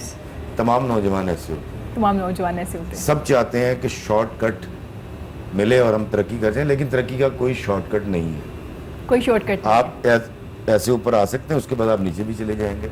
तो मैं तमाम नए आने वाले बहुत टैलेंटेड हैं, मुझे तो ऐसा लगता है कि हमारे बाद जो लोग आए हैं, हम तो बिल्कुल बेवकूफ़ से लोग थे, ये बहुत ज़्यादा समझदार भी हैं, इनका रास्ते भी शॉर्ट हो गए। हमारे दौर में एक पीटीवी होता था, आज इनके पास 16-26 चैनल है। बिल्कुल ऐसे बिल्कुल ही सही है। बात। फिर उसके बाद सोशल मीडिया वहाँ पहुँच गया कि आप एक टिकटॉक बनाते हैं और पूरी दुनिया में हिट हो पूरी जाते दुनिया हैं। में बिल्कुल ऐसा है। आप एक छोटा सा वीडियो पे एक बात करते हैं और पूरी दुनिया में वायरल हो जाते हैं। तो नो डाउट जो हमारे आने वाले बच्चे हैं उनके लिए ये जो हमने 25 साल में किया था, बिल्कुल वो उनका सफ़र ज़रूर कम हुआ, लेकिन सर मैं आपको बताऊं ये 25 का 12.5 तो हो सकता है, इससे नीचे नहीं आ सकता। से नीचे नहीं हो सकता। तो इसलिए अल्लाह ने जो वक्त मुकर्रर कर रखा है उस पर ही होना है। तो अल्लाह के हुक्म से पहले और तकदीर से ज़्यादा नहीं मिलेगा, बिल्कुल ऐसा है। लेकिन थोड़ा सा सब्र ज़रूर कीजिए, अल्लाह आपको उस मकाम पे ज़रूर ले जाएगा जिसकी आप तमन्ना करते हैं। जोर लगाना नहीं छोड़ना, जोर लगाना नहीं छोड़ना, मेहनत देखिए, करना नहीं छोड़नी। मैं आपको छोटी सी एक बात बताता हूँ, यहाँ मैं ज़रूर जिक्र करूँगा। बाबा जी इशफाक साहब छोटे से होते थे, और पंजाब का एक गाँव है इंडियन पंजाब का मुख्तसर गाँव, वहाँ वो रहते थे। तो उनके वालिद साहब जानवरों के डॉक्टर थे। तो एक सर्कस आया, हाथी बीमार हो गया, कमिश्नर ने इनके वालिद को फ़ोन किया कि जी बीमार हो गया हाथी, आके देखो। बड़े लोग थे इनके घर में, उस वक्त भी पाकिस्तान से पहले भी टेलीफोन लगा हुआ था, वो जजी में से उनके घर कनेक्शन दिया गया था, जहाँ कमिश्नर बैठता था। इनके वालिद साहब जब गए तो इशफाक साहब को साथ ले गए। वहाँ गए तो जब उन्होंने डॉक्टर साहब ने, इनके वालिद साहब ने, मोहम्मद खान साहब ने हाथी को चेक किया तो वो एक छोटे से कीले के साथ बंधा हुआ था, और उसके साथ एक संगली थी पतली सी, और वो मनोटन का हाथी था, बिल्कुल। मनोटनों का। उसने ऐसे करके चिंगाड़ा तो ये भाग गए वहाँ से। ओह, खैर थोड़ी देर बाद वालिद साहब आए तो उन्होंने आके उनसे पूछा, उसने कहा काका तू भाग क्यों आया था, इशफाक साहब से पूछो। तो बाबा जी ने कहा कि वो एक छोटे से कीले के साथ, किला किला। कहते जी, हैं, उससे बिल्कुल। बंधा हुआ था, और एक बारीक सी संगली थी, ये जरा सारी लाता, इसने उसको तोड़ना था और मुझे इसने रोन देना था, मार देना था। तो इशफाक साहब के वालिद साहब ने उनसे कहा कि ये वाली संगली, ये वाला कीला नहीं उखाड़ सकता। मैं कहा वो कैसे, ये तो बहुत ताकतवर है। उन्होंने कहा बिल्कुल। ताकतवर है, हुआ ये था, जब इसको जंगल से लेकर आए, इसी कीले के साथ बांधा, इसी संगली के साथ, और ये बड़ा छोटा सा बच्चा था, बिल्कुल। इससे उस वक्त बहुत जोर लगाया था, बड़ा सारे लाया और ताकत लगाई, लेकिन ये कीला मजबूत था, ये कमजोर था। बिल्कुल उसके बाद इसने मान लिया कि कीला मजबूत है और इसने जोर लगाना छोड़ दिया। जोर लगाना छोड़ दिया। अब ये हो गया। आज ये जबरदस्त। टनों वजनी हो चुका है, लेकिन ये एहसास के उस किले के साथ बंध गया है कि ये मजबूत है और मैं कमजोर हूँ, वो मान चुका है, बिल्कुल। मान चुका है। तो मैं अपने आने वालों को इतनी लंबी बात बताने का सिर्फ बाबा जी की मकसद ये था कि जोर लगाना मत छोड़िएगा, बिल्कुल। एहसास के उस किले के साथ पूरी कौम मत बन जाए कि मेरा वक्त नहीं बदल सकता। सिर्फ शोबिज नहीं, कोई भी बिजनेस कोई हो, भी फील्ड मैं हो। पढ़ नहीं सकता, मैं कमा नहीं सकता, आप इस किले को उखाड़ फेंकें। बिल्कुल। और बाबा जी कहा करते थे कि हाथी की आंखें छोटी होती हैं और कान बड़े होते हैं, इसलिए वो अपने वजूद को नहीं पहचानता। तो मुझे बड़ा यकीन है कि मेरे कौम के बच्चों की बेशक छोटी आंखें हैं, लेकिन ये अपने बड़े वजूद को, पाकिस्तानी वजूद को जबरदस्त पहचाने। बिल्कुल पहचान सकते हैं। मज़र, आप बहुत से लोगों के इंटरव्यूज़ किए, नए लोग आ रहे हैं, नए सिंगिंग की तरफ काफ़ी ज़्यादा आपने भी देखा होगा, सोशल मीडिया पे भी काफ़ी लोग हैं। उनसे अगर पूछा जाए कि रियाज़ करना कितना ज़रूरी है, तो वो कहते हैं ज़रूरी नहीं है, क्योंकि गॉड गिफ्टेड आवाज़ है, तो मैंने शुरू कर लिया और मेरा कोई उस्ताद भी नहीं है। तो क्या आप क्या कहेंगे इस बारे में? क्या उस्ताद का होना ज़रूरी है? नहीं, उस्ताद का होना बिल्कुल ज़रूरी है। मैं बिल्कुल नहीं बोलूँगा ऐसे कि गॉड गिफ्टेड तो हो गया, ये गॉड गिफ्टेड चीज़ है, अल्लाह ताला ने आपको अता कर दी, अल्लाह ताला की तरफ से आपको अता हो गई। लेकिन उस अता की हुई चीज़ को जब आप किसी अपने सीनियर से उसका सलाह मशवरा लोगे, तो बिल्कुल। वो जो आपका उस्ताद है, जो आपका सीनियर है, वो उसने 20 साल लगाए हैं, 25 लगाए हैं, 30 लगाए हैं, बिल्कुल। वो कितनी स्ट्रगल उसने की है, तो वो आपको वो चीज़ें बताएगा जो उसने ज़िंदगी का मुश्किलात में उसका सामना किया। ऐसा ही है। तो वो आपको एक चीज बताएगा। और दूसरा, गॉड गिफ्टेड चीज का एक तो आवाज तो हो गई, वो ये मैं आपकी छोटी सी बात वो लेके चलूंगा इफ़ी साहब की, कि कॉम्पोजिशन लिख दिया, गजल नगमा कोई भी लिख दिया, जी। अब पढ़ दिया, वो और है, अगर उसको कॉम्पोजिशन बनेगी तो वो उसका पहनावा हो जाएगा, अच्छा हो बिल्कुल। जाएगा। इसी तरह एक अच्छी आवाज को, एक अच्छे उस्ताद की बहुत ज़्यादा ज़रूरत है, उसकी यानी कि रियाज की बहुत ज़रूरत है। वो बहुत ज़रूरी जितना उसको उस पर मेहनत करेगा, जितना उसको गाएगा, वो मजबूत होगा। बिल्कुल। वाइब्रेशन होती है आवाज़ में, वो दूर होगी, बिल्कुल वो पॉलिश हो जाएगा। हाँ इससे पॉलिश होगा और दिन ब दिन उसमें निखार आएगा। निखार आएगा। जबरदस्त। कोई भी आप काम करो, ज्यादा करने से आपको आता है, ऐसा ही ज्यादा है। करने से निखार आएगा, ज्यादा करने से आपको उस पर अबूर हासिल हो जाता है। बिल्कुल। तो जब वो जी एक चीज आ गई या तो आपने कर दिया तो कर दिया, ऐसे नहीं है, वो निखार नहीं आ सकता। बिल्कुल ऐसा सीखने ही से है। निखार आता है। सीखने से और निखार आता है। उस्ताद जो होता है हमेशा होते ही इसीलिए, तो आपकी जिंदगी को निखारे, आपकी उतराव चढ़ाव को आपको बताए कि किस तरह रास्ता, ये जो सीधा रास्ता जा रहा है या इससे कैसे जाना है, या टेढ़ा रास्ता जाना है तो इसको कैसे पार करना है, और बिल्कुल। मंजिल तक कैसे पहुंचना है आपको, वो जबरदस्त। सिनेमा की बात करें, दोबारा मूवीज बनना शुरू हो गई हैं। अगर उनकी स्क्रिप्ट की बात करें, क्योंकि उससे पहले भी राशिद सर भी कह के गए थे, कंटेंट स्ट्रॉन्ग होना बड़ा ज़रूरी होता है। जो मूवीज़ आ रही हैं आपने देखी, आपको कैसी लगी? कि एक अच्छा इनिशिएटिव है या अभी इसके स्क्रिप्ट पे काम करने की ज़रूरत है? देखिए जी, पहली तो बात यह है कि फिल्म दोबारा बननी शुरू है, शुक्र है अल्हम्दुलिल्लाह, और बड़ा अच्छा काम हो रहा है। दरअसल अभी आजकल एक बच्चा काम कर रहा है जिसका नाम है नबील कुरैशी, जी बहुत बिल्कुल। अच्छा काम कर रहा है, एक्टर इन लॉ, और इस तरह की उसने फिल्में बनाई। तो मेरा ख्याल है कि नबील जैसे लोग, नदीम बेग काम कर रहे हैं, अभी खलील भाई की फिल्म आ रही है काफ कंगना, इंशाल्लाह ताला वो भी जी। अल्लाह ताला उसको इज्जत बख्शे, बहुत अच्छी फिल्म है। तो मेरा ख्याल है ये लोग सिर्फ कंटेंट तो ये अच्छा करते हैं, लेकिन अगर जो आज स्टोरी टेलिंग बदल गई ना पूरी दुनिया में, जी तो अगर हम वो वाला अंग अपना लें और स्टोरी टेलिंग को बदल लें, कंटेंट अच्छा हो जाएगा, और मेरा ख्याल है कि बहुत अच्छी फिल्में बन रही हैं। ज़बरदस्त, बहुत अच्छी फिल्में बन रही है। सर ने जैसे कहा कि फिल्में बनना शुरू हो गई, यही बहुत है, बाकी काम भी साथ साथ होता रहेगा। सर बहुत शुक्रिया आपका, आपने अपना एक्सपीरियंस शेयर किया, आपने अपना कीमती वक्त किया। सर आपका बहुत शुक्रिया। you. और Welcome. प्रोग्राम के अख्ताम पे हम आपका गाना भी सुनेंगे। नाज़रीन, आप सबका बहुत शुक्रिया। अपना ख्याल रखिए, अपने प्यारों का बहुत ज़्यादा ख्याल रखिए।